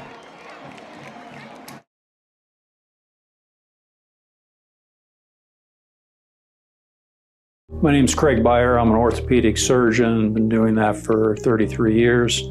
I grew up in Wisconsin on a farm, and my dad had a masonry business. And orthopedics is really a good focus because I was trained as a bricklayer, and orthopedic surgery is very similar. Everything's have to be plumbing levels. That skill set I learned as a bricklayer and mason, I use actually on a daily basis doing orthopedic surgery. Orthopedic surgery really involves treatment of the musculoskeletal system, which includes extremities, spine.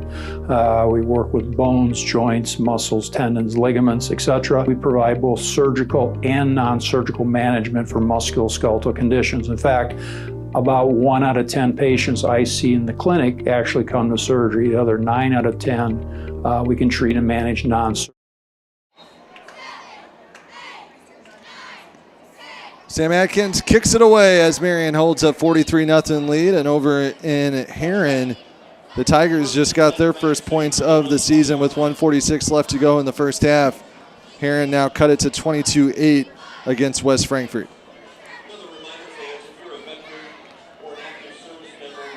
So if you're Granite City now, Gage, as you're staring down another loss in this 24-game losing streak, you can feel 25 coming on, and the series against Marion has been so lopsided.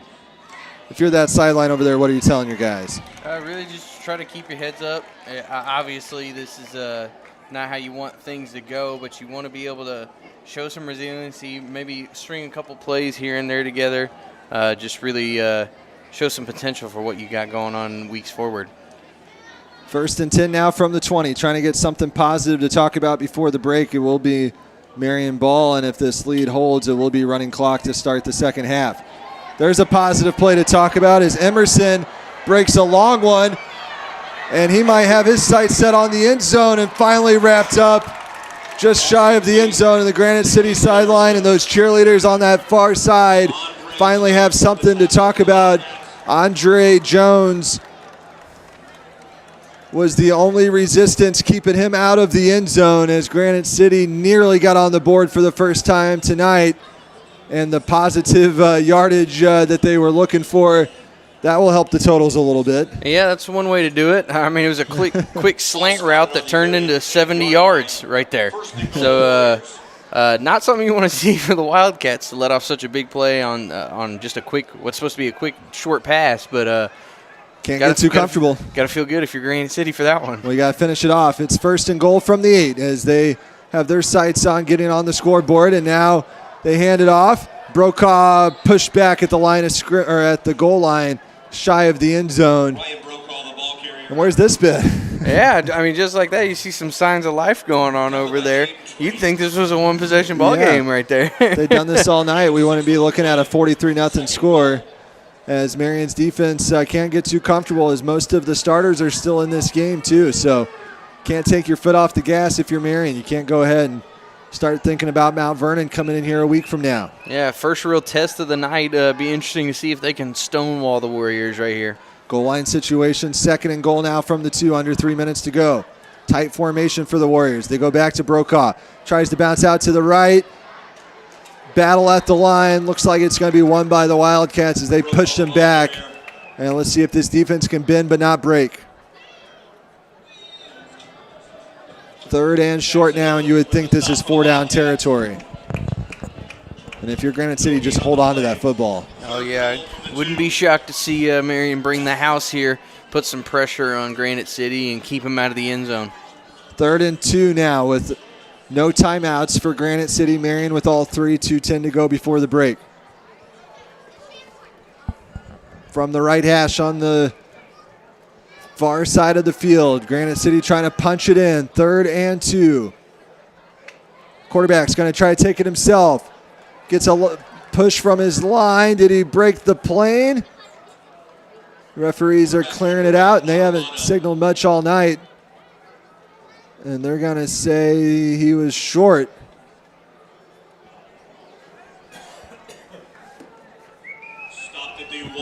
Attilano tried to punch it in himself, and he was stopped at the 1, and it's a 4th and 1 from the 1. Minute 30 to go before the break. Coach Dunning's going to use his first time out of the half as he wants this defense to hold strong here. Again, you can't play the scoreboard. You're playing situational football for the rest of the season. And Marion's going to try to set up a big goal line stop when we come back.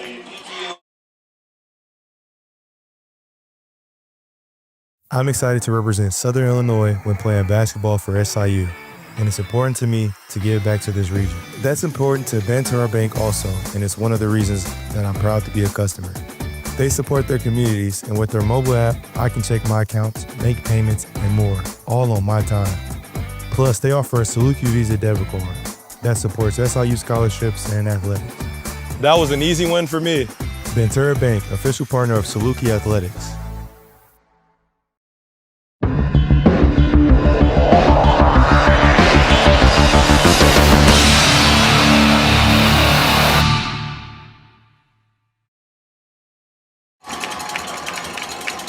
Fourth and goal from the 1.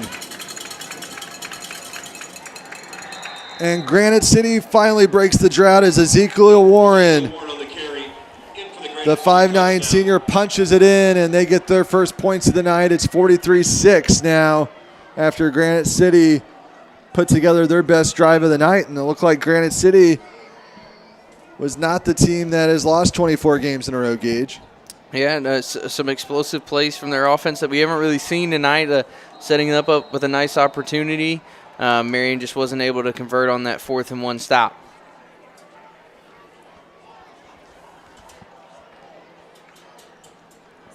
Now for the point after. And it was blocked. No good, so Granite City will settle for 6 as it's 43-6 on the Watermark scoreboard. All right, fans, here's the winning number for the PTO. And we'll go ahead and keep it here, Ross, as we approach halftime. We'll have our Johnny Logan College Why Would You Go Anywhere Else halftime show with Kemper CPA Inside the Numbers stats. We'll also take our first look at the Marching Wildcat Band's halftime show, as will be a special Veterans Tribute tonight in honor of Patriot Night here at Wildcat Stadium. Lots of red, white, and blue palms and all sorts of patriotic tributes tonight. Veterans will be recognized down on the field as well.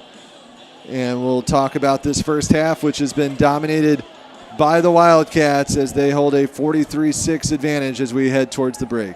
And it's been an impressive showing from both sides, getting some offense and defense, really making some big plays here and there, with that lone 70-yard slant kind of being the lone blemish defensively. We've had a punt block for a score. We just had a blocked extra point. Special teams also clicking. So Marion dominated in 3 phases tonight.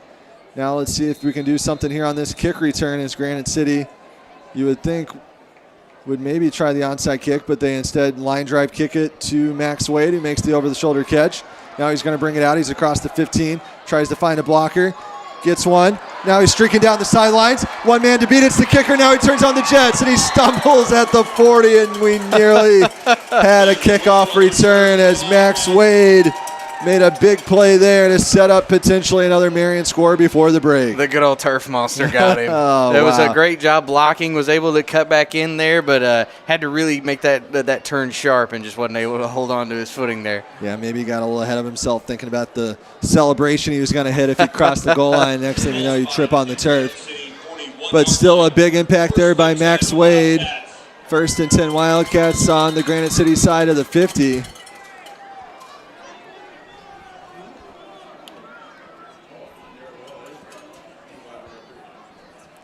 As Roper stands at the 45. Now he rolls out to his left.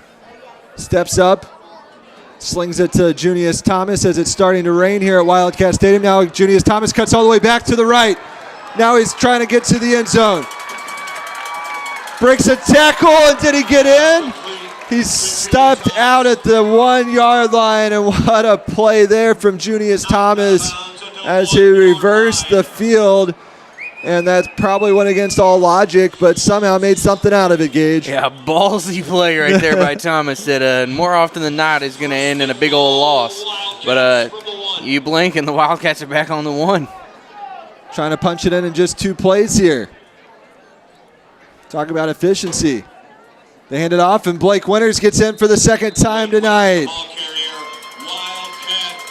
So right after Granite City got on the board, it took no time for the Wildcats to answer back, and it's 49-6 Marion with 46 seconds to go before the break. And Granite City, as soon as they started feeling good about themselves, hey, we're making an effort to put a dent in that lopsided score. All of a sudden, Marion extends it right back. Yeah, and I mean, if you're the Wildcats in any game situation, right, you take a punch, you want to throw one right back, and that's one way to do it. It's exactly what we saw a week ago at Carterville as well, as Marion really has the offense that can quickly strike back, and it was set up by a Max Wade return on the kickoff. Junius Thomas got him to the 1, and Blake Winters finished it off. Now Sam Atkins is going to try to make it a 50-point first half. The hold from Roper, the kick into the Heck Center roof, and Marion with a 50-point first half as the Wildcats in their home opener are sending a statement that last week's 1-point loss did not faze them. We'll be right back after this. That was the Anderson Boys Trash Service point after here on the Marion Stars Wildcat Game Day.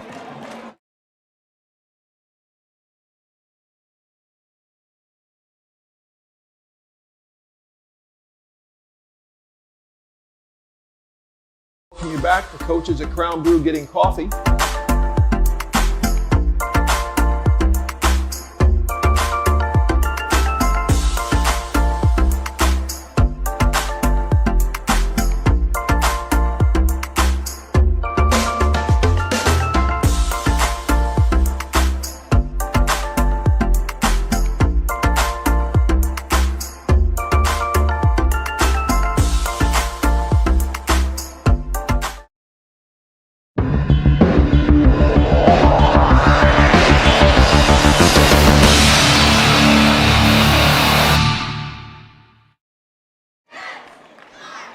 Adkins kicks it off, line drive kick. This one will have a return.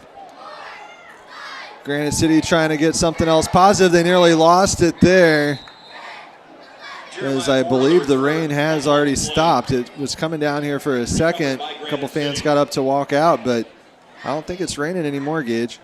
Yeah, might not be out there, but it has been kind of raining and pouring on the field offensively for the Wildcats all night. Yeah, Granite City feels that way for sure. 67 degrees now. Approaching halftime here at Wildcat Stadium. We'll have our marching Wildcat band. They're ready to go. They're standing waiting for this next 39 seconds of game action to wind down so they can get out and perform. This is their home opener as well, as they're going to give us a taste of their halftime show. And we'll salute America as well here on Patriot Weekend. Tomorrow we'll have the Veterans on Parade and Freedom Sings in downtown Marion.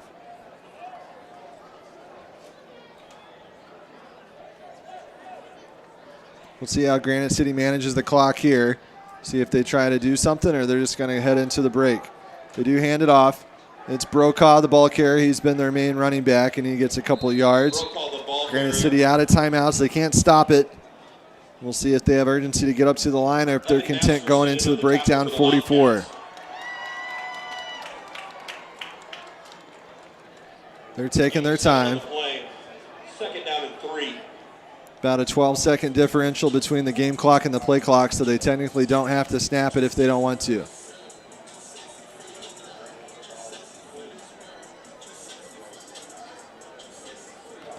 Coach Restuo giving out instructions on that sideline, and he says we're good. So they're going to talk in the halftime break about this first half dominated by the Wildcats. All Marion 50-6 here at Wildcat Stadium. We'll have our Johnny Logan College halftime show right after this. Gage and I will be back to recap this first half dominated by the Wildcats. Hello, I'm Denon Davis. I'm a family practice physician at Deaconess, Illinois Clinic. I've greatly enjoyed practicing in Southern Illinois in general. Of course, I grew up here and I wanted to come back and provide care for the people I grew up with. A small town area to raise your children and to have a practice is hands down better than being in an urban area or city. When you come to my office and you see me, I usually try to be pretty detailed, especially on your first visit. I want to know everything about you. I usually will review your entire chart. Thereafter, you'll usually get an after visit summary that I provide. It's got each problem typed out, and you get a print up of that every time you come and see me. I want you to know and understand everything that you come to see me for. The most rewarding part of family medicine is getting to know the people that you take care of, developing those relationships. And as I tell a lot of my patients when they come in, I treat them just like they are my family, just like I would my mom and dad.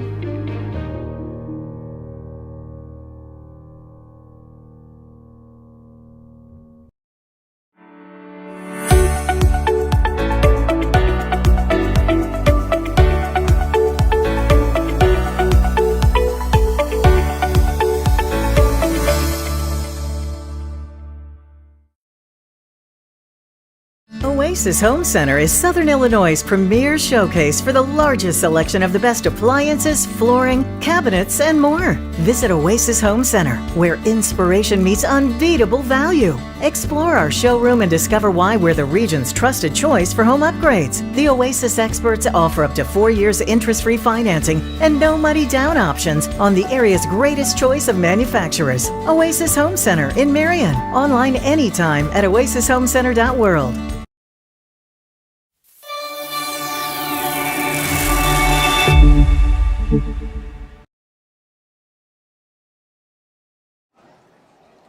Alongside Gage Johnson, I'm Riley Swinford. This is the Johnny Logan College Why Would You Go Anywhere Else halftime show.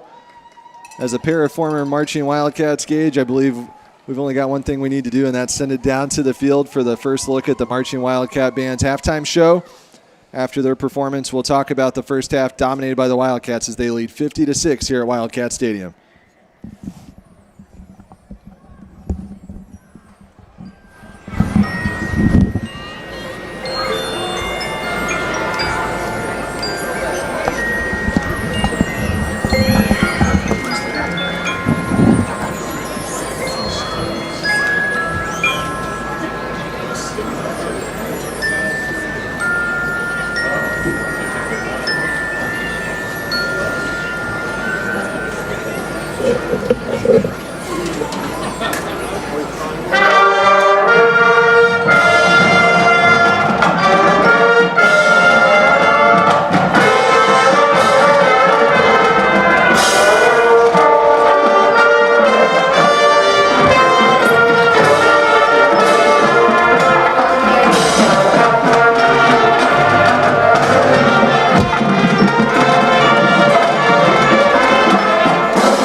MHS dance team would like to celebrate Patriot Night by thanking all current and former members of the Armed Forces for their service to our country. Tonight, they will perform a medley of military-themed songs entitled Armed Forces on So now the Parade. Marching Wildcats will be joined by the Marion Wildcat Pom team as they will do a special tribute for Patriot Night here as our Johnny Logan College halftime show continues.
And now, will you please join the Marching Wildcats and the And Marion now, Loyalty? as always at halftime, the Marion Loyalty.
Fans, we ask that you please remain standing as we celebrate Patriot Night.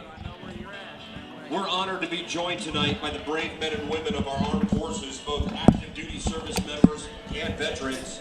Thank you for your service. That was the Marching Wildcat Band with the Marion High School dance team and color guard here at halftime as Marion is ahead 50-6 over Granite City.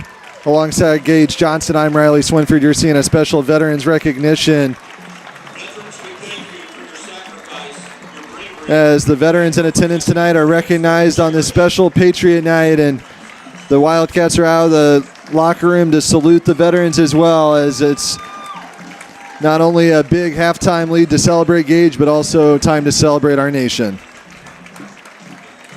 And you got to love it. You got the crowd on your feet.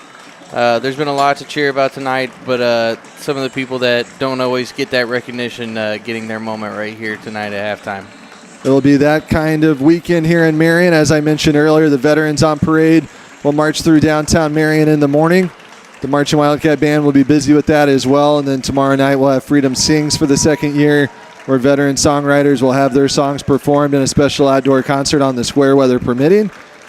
As we are saluting our nation's heroes across all facets this weekend, the Marion players are shaking the hands of the veterans in attendance, wearing those special Illinois National Guard camouflage jerseys alongside Gage Johnson. I'm Riley Swinford as we now continue with our John A. Logan College Why Would You Go Anywhere Else halftime show. Gage, let's go inside the stats, brought to you by the Kemper CPA Group LLP. Yeah, and it was a wild half for the Wildcats. You had multiple players getting in on the action, but it was Blake Winters and Sam Atkins that really kind of stole the show. Winters had 2 rushing touchdowns, and then he was able to happened to be right where that ball fell after the blocked punt. So he's got 3 touchdowns on the night, some other big plays throughout. And then Atkins with 3 receiving touchdowns himself as he continues to kind of be a lead receiver of sorts for Roper and company, while you have some other players getting involved here and there. You had Max Wade for a fumble recovery for a touchdown. And, just a full-on team effort there with multiple guys really getting involved. Even Alex Henry getting a sack to start the game would kind of allow things to really get rolling there in the first half. Marion set the tone early, kept their foot on the gas, and really, if you're Coach Dunning, not much to complain about, really nothing to talk about at halftime. What would your message be coming out in the second half? To just really keep that foot on the gas, take everything as a learning experience. It's very easy when you have a lead like this to kind of just phone in that second half. But whether it's the first unit or the second unit, each plays an opportunity to get better. So I'm sure they want to continue to maximize on that and maybe even put some more points up on the board. So we'll have our Hub Recreation Center player of the game in our post-game show. We've still got a 24-minute second half before that's decided. But if you had to name a player of the first half, Gage, I'm putting you on the spot. You got Sam Atkins you mentioned. Callahan Roper's been in the middle of all that action. Max Wade made some plays. Blake Winters was around the football, it seemed like, all through that first half. Who are you going to give your player of the half to? I think I'd have to lean towards Winters. Yeah. Making a nice play defensively. Might not be the flashiest of plays, but sometimes those are the plays that win games. And it seemed like every time Granite City might try to throw a little punch here. Winters came up with a big play in the first half to give the Wildcats a boost. He had that interception. He was fired up on a first down. He had a swagger about him. Our player of the half, we're going to give it to Blake Winters. We'll see if he can hold on to that for our Hub Recreation Center player of the game honors. We'll name that in our Deaconess Illinois Medical Center post-game show after the conclusion of this second half. That will do it for our John A. Logan College Why Would You Go Anywhere Else halftime show. Thanks to Kemper CPA LLP for sponsoring our stats as always. We'll be back with our second half right after this.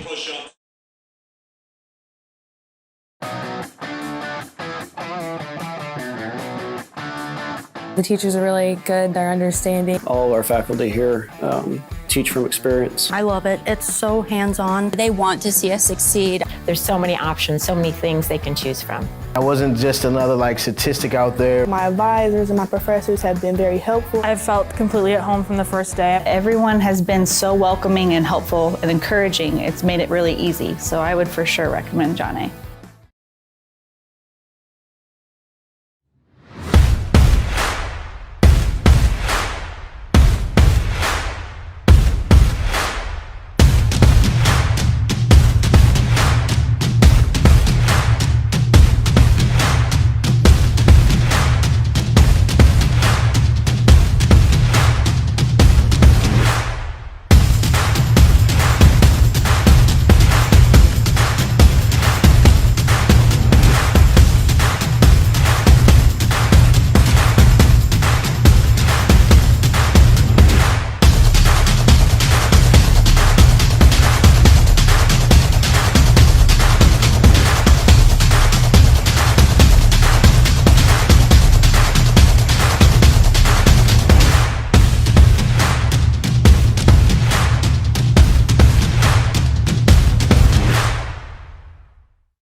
Black Diamond Harley-Davidson presents Why I Ride. Hi, I'm Les Ingram, and this is Why I Ride.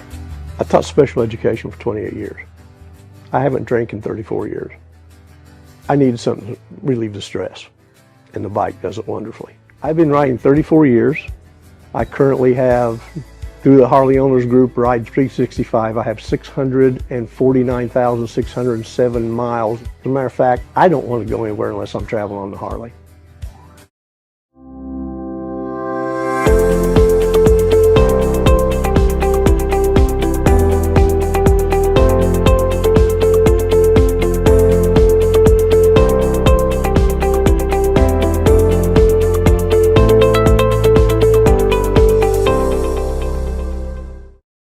Do you feel like your business is sinking in accounting and payroll work? Are business taxes and confusing technology dragging you down? Call the experts at Kemper CPA Group. We'll answer your questions and give you the tools to keep your business afloat.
Junius Thomas bringing it out to start the second half. He's got blockers and he's got his eyes on the end zone. One man to beat, and Junius Thomas, just like that, Gage, 12 seconds into the second half, has a highlight to add to this night full of highlights. I mean, we talked about keeping your foot on the gas. That's one way to do it right there. If you had to script it up, I mean, we've had a punt block for a touchdown. We had a fumble recovery for a touchdown. We've had 2-point conversions. We nearly had a field goal. I think if we had converted that field goal, I think I would have had everything on my bingo card tonight, Cage. This game, just 25 minutes in or so, and the clock is going to run with the mercy rule here in the second half. This game's had a little bit of everything, and Marion really, I mean, to be up 50, you almost have to have a little bit of everything, but they've found various different ways, various different contributors, and all of a sudden when we talk about Blake Winters, Junius Thomas says, hold up, I'd like to put my name in the hat for player of the game. Oh, yeah, and I mean, he's had plenty of plays tonight, but I think that was the first one that allowed him to find the end zone. He said, just let me do it myself. Give me a block, and I'm gone. Now for the point after to try to push this lead to 51. It's Atkins and a easy extra point. He makes those look so easy for high school football. It's normally not that easy. And Ross, as we get ready for the extra point, go ahead and show us standing there near midfield in the gray T-shirt, a guy that knows a thing or two about running back kicks. A couple of years ago when we started these streams, it was this guy, Vincent Newsome. He's got a cast on his right arm, and he's not even playing. He's coaching as he has came back to help his alma mater. Good to see Vincent Newsome back in the house. And he might have gave Junius a pointer or two as Vincent used to run back kicks in his day. Good to see him giving back to this football program, which meant so much to him. Now Marion will kick it back the other way. And we will have a sub as it looks like Marion's going to send in Braden Young, senior punter and kicker. I guess Sam Atkins needs a break every once in a while, Gage. I mean, when you can do it all, I guess it's all right if you take a break. Well-deserved break for him, Braden Young.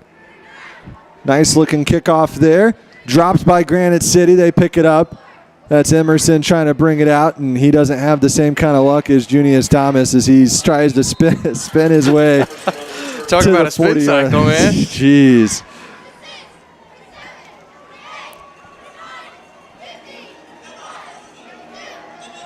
We're going to take a quick break as these two teams line up. Well, with the clock running, we'll go ahead and keep it here.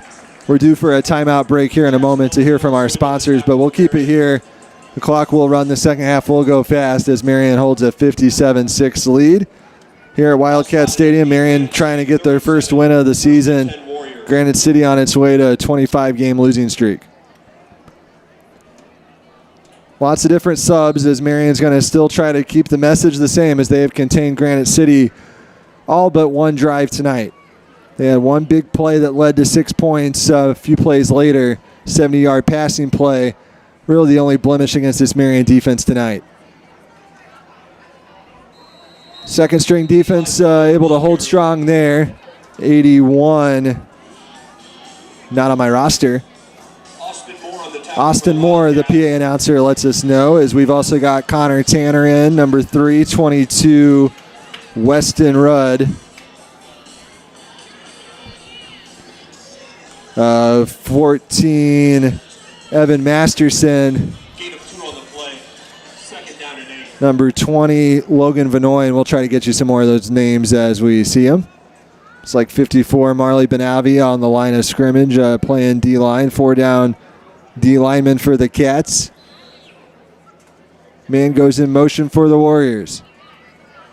Dropping back to pass, looking, slings it into the Granite City sideline, incomplete.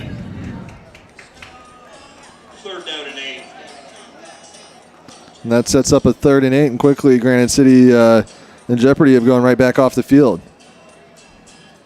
The Marion defense picking up where they left off so far to start this second half, and some fast-paced football action right now. Yeah, with that clock running, we're not going to have as many possessions, so anybody that thought we could see 100 points tonight after that halftime score, the clock won't allow it. But still good to see a lot of these guys get in on the action. They don't care what the score says. They're trying to get varsity reps. Ashton Norman, number 15, out there on defense for Marion. 3rd and 8 from the 39 now. Picked off. Big pick there and another interception as Patton Steinsoltz, number 31. Sorry, Austin Moore, 81. Picks off the ball, and Marion gets the ball right back, and we'll see what the second string offense has dialed up here. A nice read by Moore, was able to get to it quick, and looks like he might be staying out there to try to help out the offense too. 1st and 10 for this second string offense as they huddle up. Looks like some confusion with the subs. Marion trying to get all the right players on the field. A couple more guys join as they only had nine guys on the field. Well, now they had too many. Somebody's got to come off. Well, there comes somebody else. That's Broomfield. Looked like he might take over at QB. Special thanks to all of our sponsors. You see them there in the bottom of your screen there in the right corner. Thanks to all these sponsors that make these games possible week after week. It looks like Aiden Broomfield is going to line up at quarterback, as you mentioned, Gage, and they hand it to number 26, Marcus Hazel. Let's see if we can establish the run game. We haven't seen much of a running game. Tonight we haven't needed it, but we are going to need it as the season goes along. Oh, yeah, and these guys that are getting in these extra reps, they might not feel meaningful to the outcome of this game, but every bit of experience is something that helps you get better. So I'm sure these guys are chomping at the bit, and, these stats count for them the same way. So. Absolutely. There was a flag on the play. It looks like they're going to get Marion for holding. So we'll back it up and replay the down. 1st and 15 now. Broomfield back to Hazel. They'll try again. This time he's got a hold. He's got a big run up the middle. And 52 yards to the house. Marcus Hazel establishes the run game in a big way, Gage. You spoke it into existence. Who needs the announcer's jinx when you can just say it and it happens? A week after only 6 carries for 15 yards. That one feels good. And Marcus Hazel, the first string running back, still getting some reps here as Marion needs to get more running backs involved. And this will come in key later in the season, Gage. If you're trying to milk the clock like Carterville did to Marion a week ago, it's good to know who you can hand it off to. Oh, yeah, and when it's hard to establish a ground game, it's always nice to have a running back committee of sorts. So Right. seeing that you've got some extra options and a big run right there by Hazel, because that wasn't a huge hole for him to run through, but once he found it, he was gone. Yeah, he knew what to do. As soon as he saw the Red Sea part there, he sprinted to the house for 6, and now Sam Atkins is back on the field. They're going to kick the point after. No reason to pour it on here. Granite City tried to get in there, but Atkins, no, they say no good. So a rare miscue for Sam Atkins tonight. 63-6. They inadvertently put an extra point up. We've had plenty of points. We don't need that one. Is it 63-6? Thanks to Anderson Boys Trash Service for all their support. Call Michael Anderson at Anderson Boys Trash Service for all your residential and commercial trash service needs. Special thanks to Watermark Auto Group for sponsoring our scoreboard. We've been busy with it tonight. Hi, Wildcat fans. I'm Brad Poole, president of the Watermark Auto Group. I invite you to come experience the fastest, friendliest, and fairest car buying in our little corner of the world. Our friendly sales representatives will provide you in writing with our best price, trade value, monthly payments, all within minutes of your request. No pressure, no hurdles, no tricks, and no surprises. Experience the Watermark difference for yourself at Watermark Ford Hyundai or Watermark Nissan of Marion. Fast, friendly, fair. That's Watermark.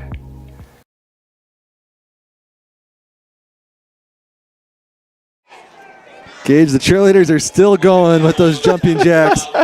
63 of them courtesy of the Marion offense. Oh, man. My legs be tired after about 10 of them. I don't know how they're doing it. 63.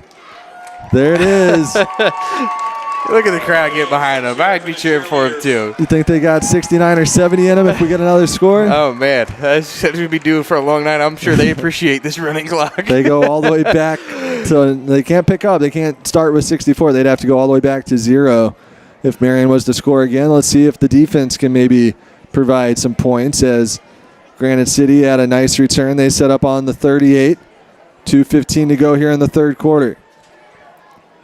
4 down D linemen for Marion. They hand to Brokaw. Patiently waits for a gap, and now he's sprinting down the sidelines. And it looks like Granite City will answer back. 62-yard run for Brokaw, and Granite City gets some points, and it's 63-12 thanks to Ryan Brokaw, a 5'7" senior, still playing with the head of steam despite the score. Patiently waited for his blockers to create some space, and he knew what to do as he got down that far sideline, toeing the out of bounds, stayed in bounds, and Marion's second-string defense will have some tape to review at practice as they didn't show much resistance there on Granite City's first play from scrimmage. Yeah, and I mean, obviously the score is not exactly how Granite City pictured it, but the few scoring plays that they've had has been off of players making plays. Some quick athleticism being shown off right there down the sideline by Brokaw. So there are some things there that obviously it's hard to kind of feel that right now, but you can try to pick apart those little things and go, okay, we have something to work with. Point after is blocked again, so Granite City still needs to work on those point afters.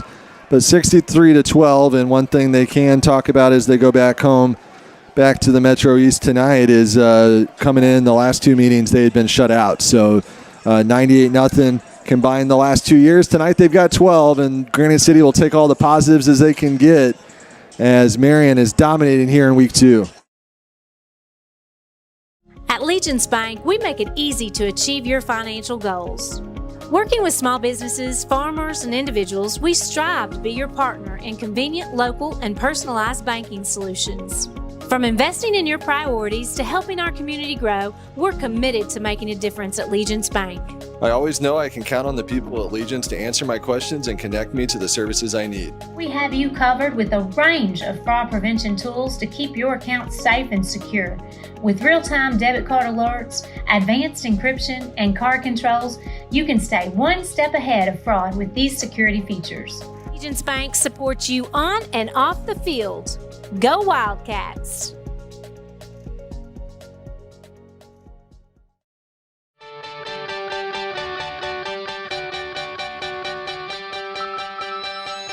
Hey, this is Michael Anderson, owner of Anderson Boys Trash Service. We are locally owned and operated. We are reliable and affordable. Weekly trash service. I look forward to hearing from you soon. I appreciate you, and my family appreciate the business. Now serving residential and commercial properties with roll-off dumpster rentals available. Call 618-925-1215 or find us on Facebook at Anderson Boys Trash Service. At The Hub, we're not just a fitness center. We're a community powered by people who care. Our dedicated staff will guide you every step of the way on our world-class fitness floor. Dive into fun in our aquatics center. And with our fitness and aquatics classes, there's something for everyone. Join us for family events that bring our community closer. We're people-powered and we are here for you, creating a fitness experience that feels like family. Join us today at The Hub, where health and happiness meet.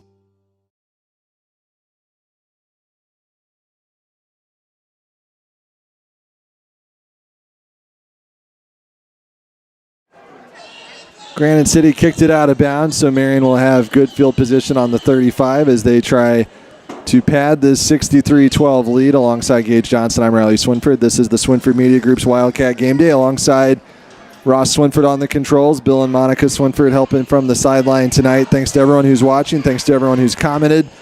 We're taking nominees for our Hub Recreation Center Player of the Game, and with as much action as we've had tonight, 63 points and counting. Lots of different candidates tonight. We talked about it at halftime. Blake Winters was the star of the first half. Sam Adkins, Callahan Roper, Junius Thomas, Max Wade, Hudson Wade. We could go up and down the roster tonight, Gage, as a lot of different guys have contributed. Oh, yeah, it's been a full team effort and an offensive onslaught for the Wildcats. Broomfield at quarterback, slings it out to the outside. Not much there on the short reception back to the line of scrimmage. That was number 20, Logan Vinoy. Sophomore wide receiver. And if you're Broomfield, it's got to be nice to get a little bit of these reps back there as quarterback, because you never know. Obviously, you don't want anything to happen or something like that with Callahan, but you never know when his number is going to be called upon, whether it's for a play or two here and there, and he'll need to be ready to step right in. So these are those moments to really kind of build a rapport with the rest of your crew. Yeah, this is probably our look at next year's unit, because so many of those guys, Roper, Atkins, Thomas, Winters, Wade, Henry, I mean, up and down, Malachi Cooper, those guys are all seniors. So we're going to have a full new slate next year, and it's good to see these guys getting some action so they're not so gun-shy a year from now. 3rd and 8, under 10 minutes to go in this ball game. Broomfield had the keeper for a yard. Marion really taking the time to get the play call, huddle up, milk that clock. It's running. This game will be over in 9 minutes and 38 seconds, barring any injury timeouts. From the 37, Broomfield works from the shotgun. Drops back to pass. Across the middle, he's got it complete. Jackson Owen picking up the first Southern Bank first down. Good positive yardage there. Broomfield to Owen. Owen's a sophomore, 6'2", 170. Broomfield a junior. A nice third down conversion right there for the second unit. Didn't panic. They had some pressure in on him. Poised, took his time, found Jackson Owen wide open, number 89 in camouflage, and now a new set of downs to build off of it as it's 1st and 10 from midfield. Broomfield with his feet in the gold. Marion M at the 50-yard line. Not anything there as Granite City sniffed that one out as they tried to hand it off to Ashton Norman, number 15. Maybe a loss of a half yard or so. No gain on the play. 2nd down and 10. 2nd and 10 unofficially.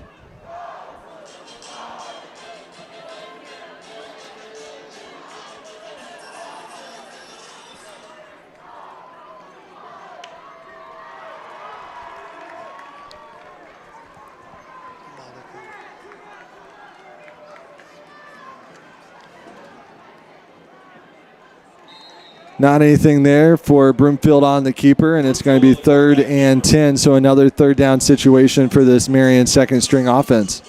And with another third down, I'd like to see Broomfield air one out, see what kind of arm he's working with here.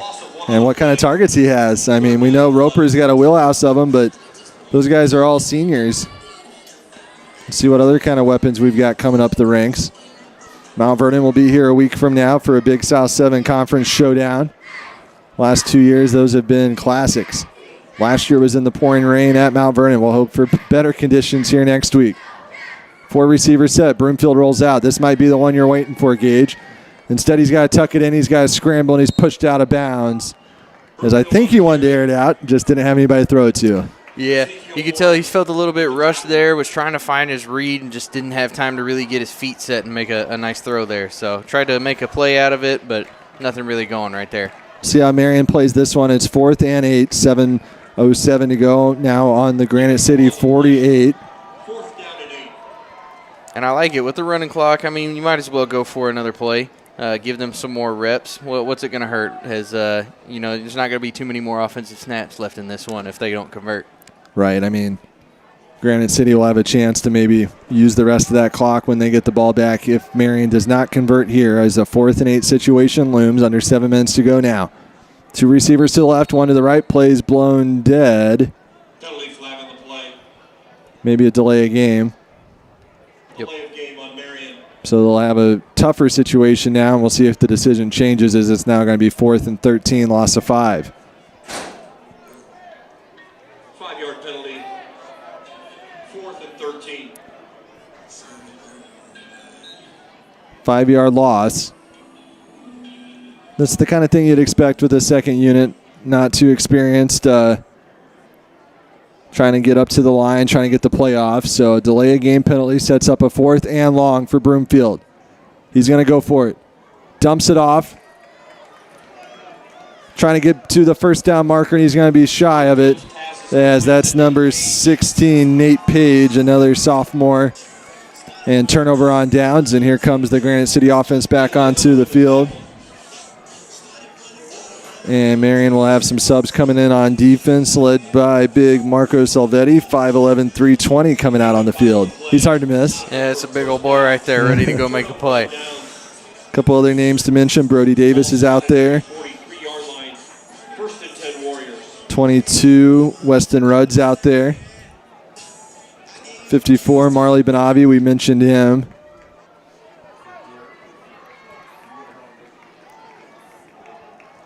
Logan Vanoy, number 20, out there. Looks like Granite City still has most of their first string in. 5 minutes to go in the ball game. Marion up by 51. Brokaw trying to make something of it, and he gets a couple yards. Brokaw's been busy tonight. He had a big touchdown the last time he touched it. Not much there for him this time. Yeah. It looked like he was going to have a big loss, but a nice little quick change of pace for him. He's had a few nice plays for the Warriors tonight. 2-yard pickup. 2nd and 8 now from the 45.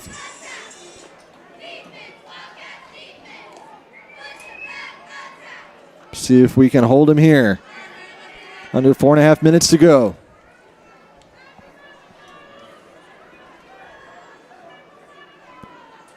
Altiano stands on the 40. Claps his hands. Drops back. Marion sends the pressure. It's complete. And near the first down marker. Still on his feet now. Cuts back across the middle. He's going to pick up the first down. And try to pull a Junius Thomas Gage and reverse the field, just to have as much luck. Yeah, and that's one of those that, the second unit reps are huge. Tried to deliver a big hit, and honestly right there you just kind of want to wrap him up so he can't make that play right there and get that first down. Jeremiah Ford, the receiver there. First down, Granite City. 43-yard line into Marion territory, where they have not spent much time tonight.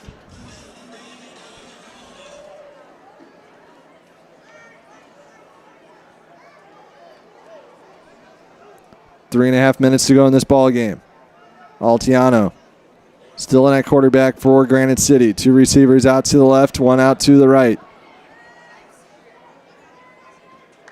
Claps his hands, drops back to the 50. Marion sends the pressure. Altiano keeps it. Gets 4 or 5 yards. I tell you what, by the look of what he was doing there, he was never throwing that ball. No. He was taking off from the jump. It was just a matter of when. Granite City still has some energy about them. You know, they don't look defeated, and, you know, they haven't completely melded in, still trying to make some plays, playing for their pride, playing for respect here, trying to lose by less than 51 where it sits right now. Trying to get better for next week.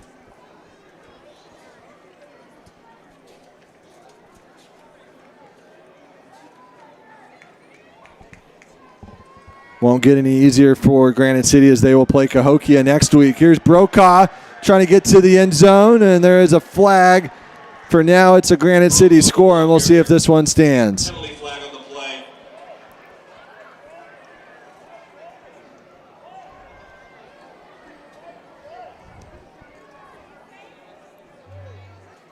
Holding against Granite City.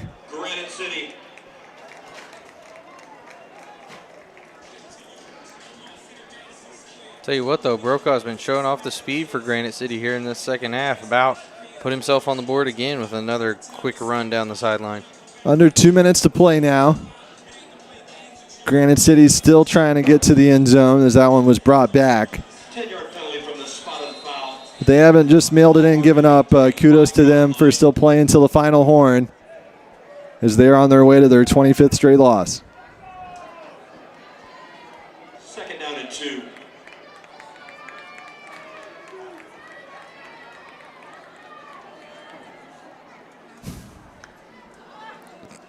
Marion Maniacs waiting to storm the field after this one. That ball's overthrown.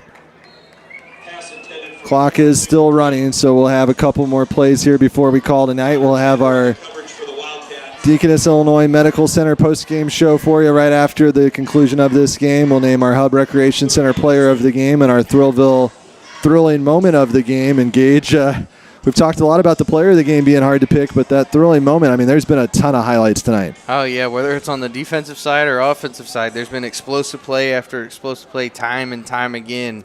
Been a real explosive outing from the Wildcats here in front of the home crowd to start the year. This might be the final play of the night. 3rd and 2 from the 35. Approaching 30 seconds on the clock.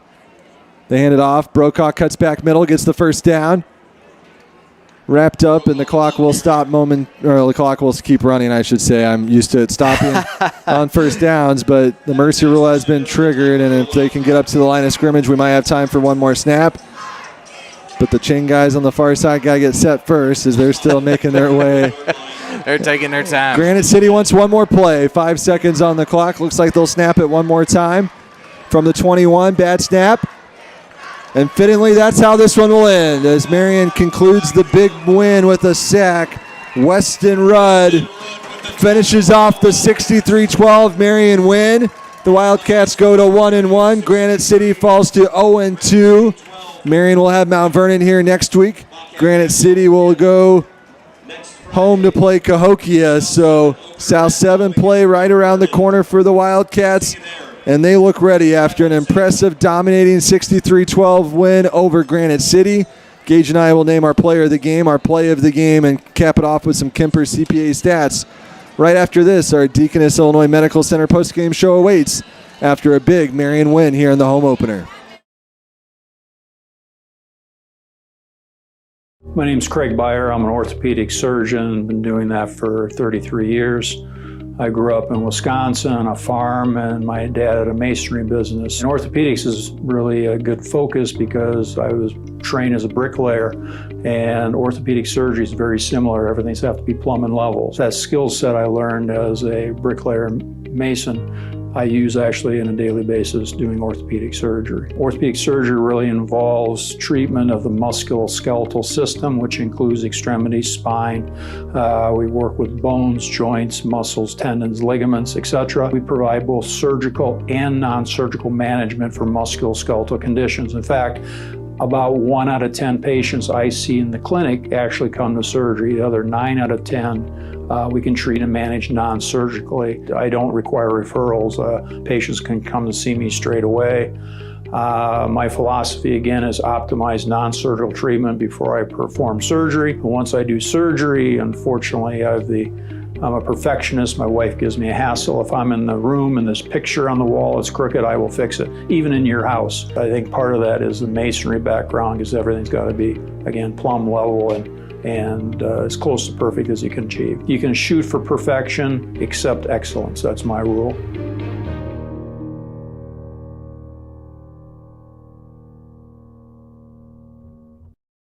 At The Hub, we're not just a fitness center.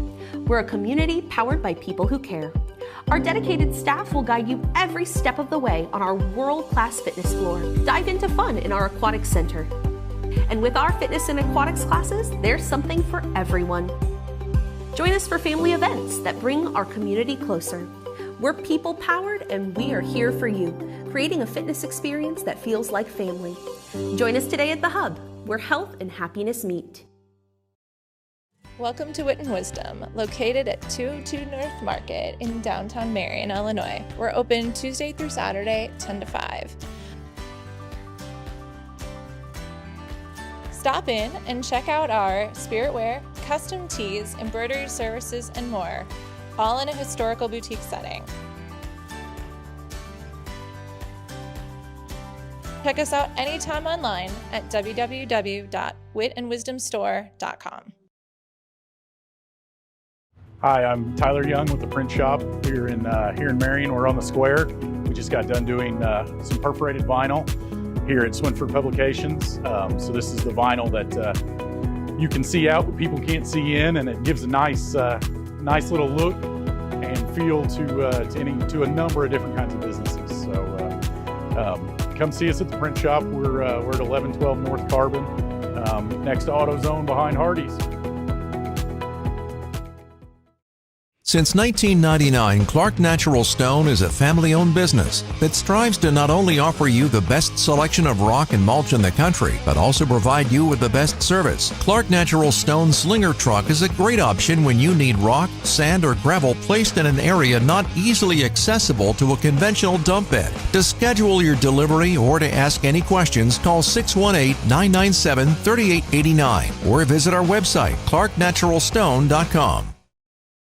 Hi, I'm Joni, Director at Binkley-Ross Funeral Homes. When you're faced with loss, it's comforting to know that someone who understands your pain is here to help. That's why I brought Blue and Mitchell Hughes Funeral Homes back under local ownership alongside Binkley-Ross Funeral Home. We've been serving Marion and Williamson County families with compassion and care for years, and we know how important it is to feel supported in your time of need. If you have questions or concerns about your previous arrangements, we're here to support you with understanding and kindness. You can always rely on us for honesty, respect, and care you deserve. Marion is not only my home, Marion is my heart.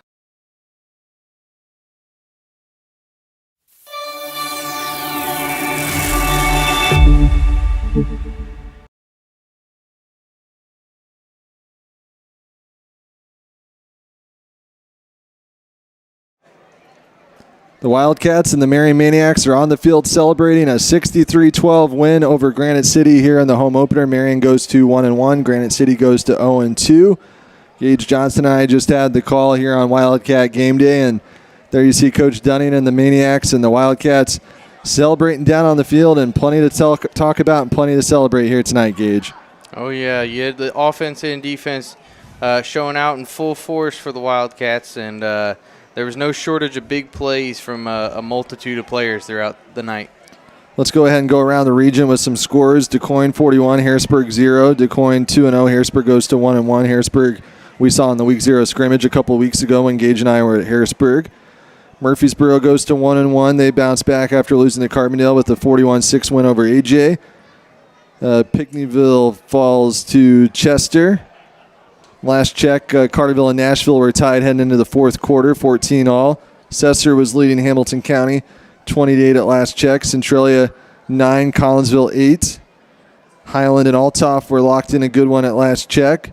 This one got over here early because of the running clock, but most games around the region still aren't final, as with 6:35 left in the third at last check, West Frankfort led Herrin 30-14. So we'll have more coverage for you over on our WFCN News Game of the Week. Aaron Price will post the region scoreboard after all the games are final, but the one here tonight that, if you're watching this, you care about was Marion 63, Granite City 12, and We've got some responsibilities here, Gage. We've got some stats to recap, brought to you by Kemper CPA Group LLP. We've got a player of the game to name, and we have a play of the game to name as well. And we also hope to hear from Jason Dunning, who's talking to the media down on the field. So we'll first start with the hardest task probably tonight, and that's naming our Hub Recreation Center player of the game. Let's talk about some of those candidates, Gage, and we could really go up and down this roster and read names left and right, but who in your mind made some big impact tonight? Yeah, I mean, like you said, a number of people getting in on the action, whether it was Sam Atkins, Max Wade with some big defensive plays. Roper had a solid game, but I think all in all, some big explosive plays from Blake Winters like we talked about at halftime, whether it was his rushing touchdowns, had a pick, and then also was able to recover that blocked punt for a touchdown. Kind of separated him amongst the group tonight. So let's go ahead and make it official. Our Hub Recreation Center player of the game for week 2, none other than number 10, Blake Winters. 6'1", 180-pound senior.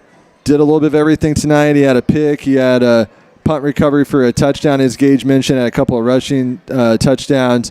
Made his impact felt. He was picking up first downs, celebrating, feeling good about it. So for that reason, Blake Winters is our Hub Recreation Center player of the game for week 2. And 2 weeks into the season, Gage, and Callahan Roper hasn't been player of the game despite some gaudy numbers. The stats will show that again tonight. But that just shows you how many weapons this Marion offense has. Right, and I think even a bigger game from him than last week, was able to shore up some things. Still had a couple plays that you want to see him kind of recognize to not take as big of losses or rough passes that could lead to something else. But still, I mean, threw for plenty of yards. Started off the game almost perfect for the first couple of drives. You like what you see out of him week 2 in front of the home crowd, and hopefully it's something that'll give him some more confidence going into next week. We could have easily honored Junius Thomas as well. He returned that kick to start the second half. He's made some plays through 2 weeks, but I'm sure before this is said and done this season, those guys will be Hub Recreation Center players of the game before too long, because those are the guys, if they can stay healthy, we're going to need down the stretch as South 7 play looms around the corner. Oh, yeah, and I mean, if you're the Wildcats, it can't hurt to have that many people competing for that spot. Absolutely. So now let's go inside the numbers, brought to you by Kemper CPA Group LLP. We'll have the official stats for you in next week's Marion Star newspaper and print. We'll tally those up and print those next week. But as we look through our notes, Gage, give us some stats and numbers we can look back on from this big win. Yeah, it was Atkins who kind of got things rolling with the offense early on. He had that first big receiving touchdown for 52 yards. After an Alex Henry sack a couple plays later, you had Winters get his rushing touchdown, but then it was Atkins again catching a quick fade in the end zone, and he was responsible for 13 of the first 22 points for the Wildcats in that first half. Finished the night with 3 receiving touchdowns. Winters had the 2 rushing touchdowns, the special teams, the pick. We had a couple of guys like Max Wade get fumble recovery for a touchdown, so just a number of guys really making some big plays, and then we even had some guys in the second unit with Rudd making a sack as time expired for the Wildcats. Lots of stars and heroes from this game. We hope to hear from at least one of them before we wrap up here tonight. This is our Deaconess Illinois Medical Center postgame show. As we continue with our postgame coverage now, let's look back at some of the highlights courtesy of our sideline crew down on the field tonight, as we really could have just played all highlights and been here the rest of the night. I mean, there was plenty of highlights. I mean, from the second the Wildcats took the field there in those Illinois National Guard camouflage jerseys tonight, the stands were filling in. Patriot night, red, white, and blue, blue and gold, camouflage, whatever colors, as the cheerleaders were getting into it. Everybody was excited for this home opener. First time since week 9 a year ago that we had a home football game here at Wildcat Stadium, and felt like football weather as the weather was starting to drop. About 70 degrees tonight for kickoff. They ran on the field with the colors, as you see the Illinois flag, the National Guard flag, different branches of the military represented, of course, the American flag. I think I even saw a sledgehammer somewhere in there. Coach Dunning was fired up, and this group really gauged from the start the body language. You could tell they had shaken off the loss, and right off the bat, one play, one score, and from that point on, it was game on. Yeah, Roper and Atkins really set the pace, set the tempo for the game right away, and the Wildcats really never looked back once they found the end zone once. There's Blake Winters, our player of the game. staring him down after a touchdown. Then Roper here looking. This was a do or die on 4th down. Under pressure. Look what I found is Sam Atkins goes up and gets it. Just reaching over the defender like it's your little brother. Here's a big play in this game, 22-0 already. Malachi Cooper gets his hand in there, and right place, right time. There's Blake Winters again. Easiest 6 points he'll ever score as he picked up the blocked punt, then did a little dance. Max Wade, you think they practiced that? Oh, absolutely. They've been waiting for that moment right there.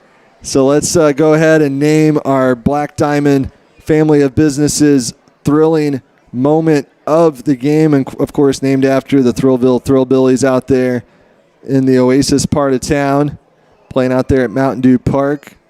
Of course, you got to have the motorbike as if you're talking Black Diamond, and it's that last play that we just talked about. Malachi Cooper comes in, the punter standing near the back of the end zone. Cooper gets a hand on it. Other guys were in there on the pressure, and then Blake Winters and Max Wade do a little dance as he wasn't quite sure until he saw the white hat official there signal, and then it was dance on from that point forward.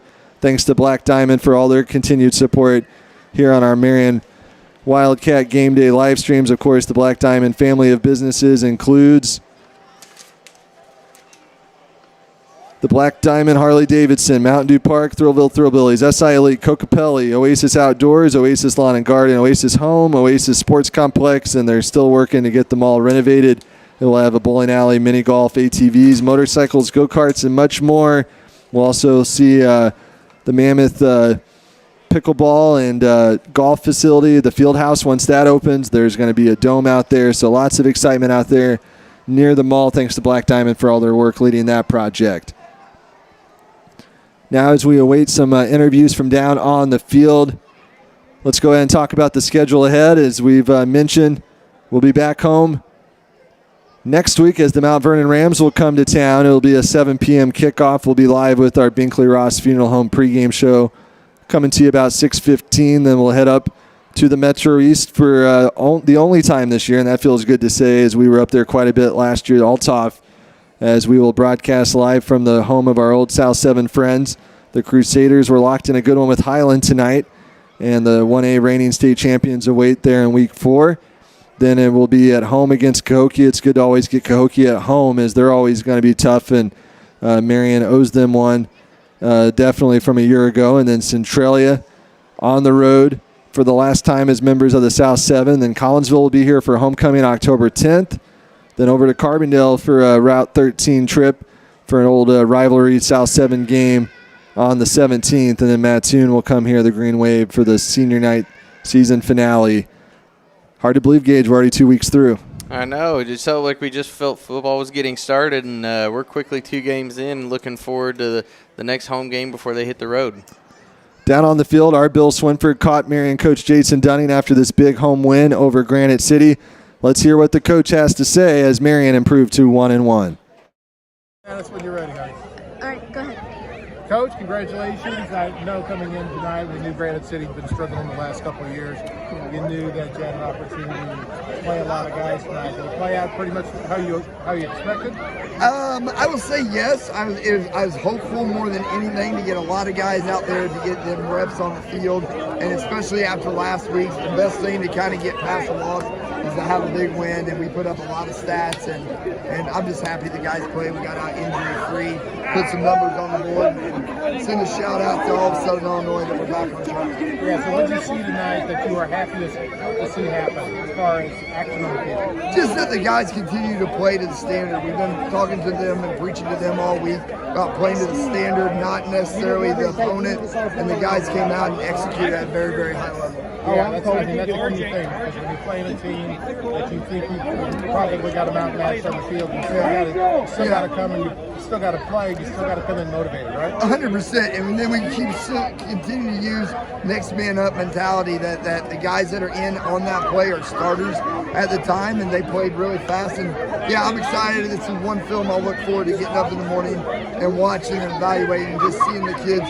play and not care about anything, and you see the starters come out of the game and they're cheering on the backups, and it's just a fun night. And every now and then you need a night like this just to allow the program to have fun and get guys playing. Hey, shout out real quick to the National Guard and love it. Yes, we absolutely love it. It's a chance that we get to come out, and luckily it's a game where halftime we were motivated to come out and say thank you to all the veterans, and it's an awesome night, fun night, and it's a chance as a head coach just to watch your kids give back and say thank you to all the people that come and support us. All right, beautiful job. All right, Thanks, Coach. thank Take you. care. That was Coach Jason Dunning after this big 63-12 win over Granite City. And as Coach Dunning was telling Bill Swinford down on the field, it was good to get a win here tonight on Patriot Night. Oh, yeah, and I mean, to start out the season in front of your home crowd, to get a W in the win column, you can't beat it. Much different feeling for the Wildcats as they walk off the field tonight than it was a week ago at Carterville. I mean, if you could talk about a polar opposite gauge, I mean, heartbreaking 35-34 loss turning into a 63-12 romp. I mean, night and day difference here as we sign off on week 2. Oh, yeah, they were able to make the big plays when they needed to. Got a number of people involved in the offense and defense, but definitely felt more comfortable this time around.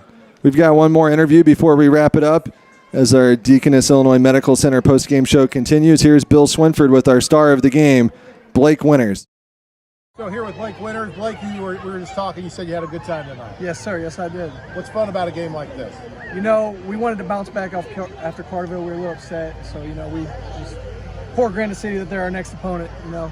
Yeah, they're having it tough enough, and they come in facing a very motivated Wildcat team who wanted to show. The first home game, too. Beautiful night here at the stadium. A lot of good things going on.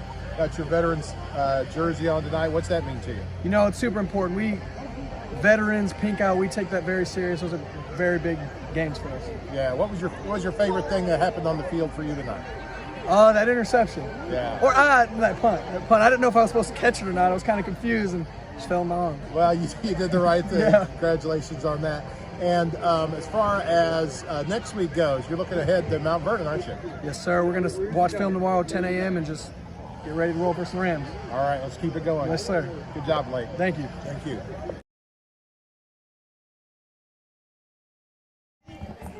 That interview caps off a big night for number 10, Blake Winters. He had 2 rushing downs, a pick, and recovered Malachi Cooper's blocked punt for a touchdown. Busy night for him. He'll be congratulated by the Hub Recreation Center with a post on their page the first of next week, and then at the end of the season, the Hub will honor him and all of our players of the game from the season with a special gift package. Special thanks to the Hub for continuing that promotion. So as we get ready to sign off from a big Week 2 win, Gage, what's your final takeaways? You got to love what you see if you're Dunning and the rest of the coaches there on the sideline for the Wildcats. A much better offensive performance, much cleaner on both sides of the ball. You didn't have as many penalties or any big mistakes hindering pretty impressive drives. So an all-around solid night in front of the home crowd to really show us what they're capable of. Yeah, we'll try to carry it into next week when Mount Vernon comes to town. The Rams will be here, and when those two teams get together, you can throw all stats, records, and history out the window. As you know, it will be a good one when the Wildcats and Rams link up here next Friday night, 7 p.m. kickoff, 6:15 pregame show. Gage and I will have the call here live from Wildcat Stadium. Plenty to do tomorrow in Marion. Veterans on Parade will march through downtown Marion at 10. The Freedom Sings event with veteran songwriters will be on the square tomorrow night as well.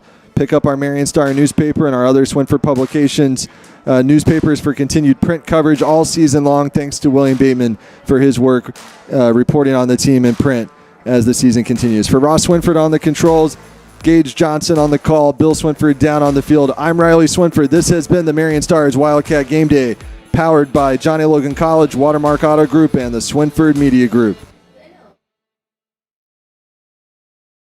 Thanks for watching this live stream of Marion High School athletics on the Wildcat Game Day. The action is brought to you by the Swinford Media Group and all of our sponsors. Watermark Auto Group, John A. Logan College, Black Diamond Family of Businesses, Illinois Army National Guard, Deaconess Illinois Medical Center,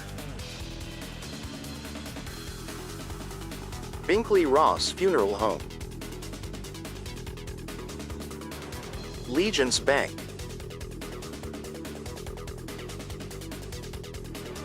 First Southern Bank, Bank of Herrin, Banterra Kenya Garner State Farm Insurance, Paul Jacobs for Senate, SouthernTrust Bank, Marion Plumbing, Austin Dickson, Fellowship of Christian Athletes, Anderson Boys Trash Service, The Roofing Guys, Anderson's Furniture, SIU Credit Union, Clark Natural Stone, Kemper CPA Group, Wit Wisdom,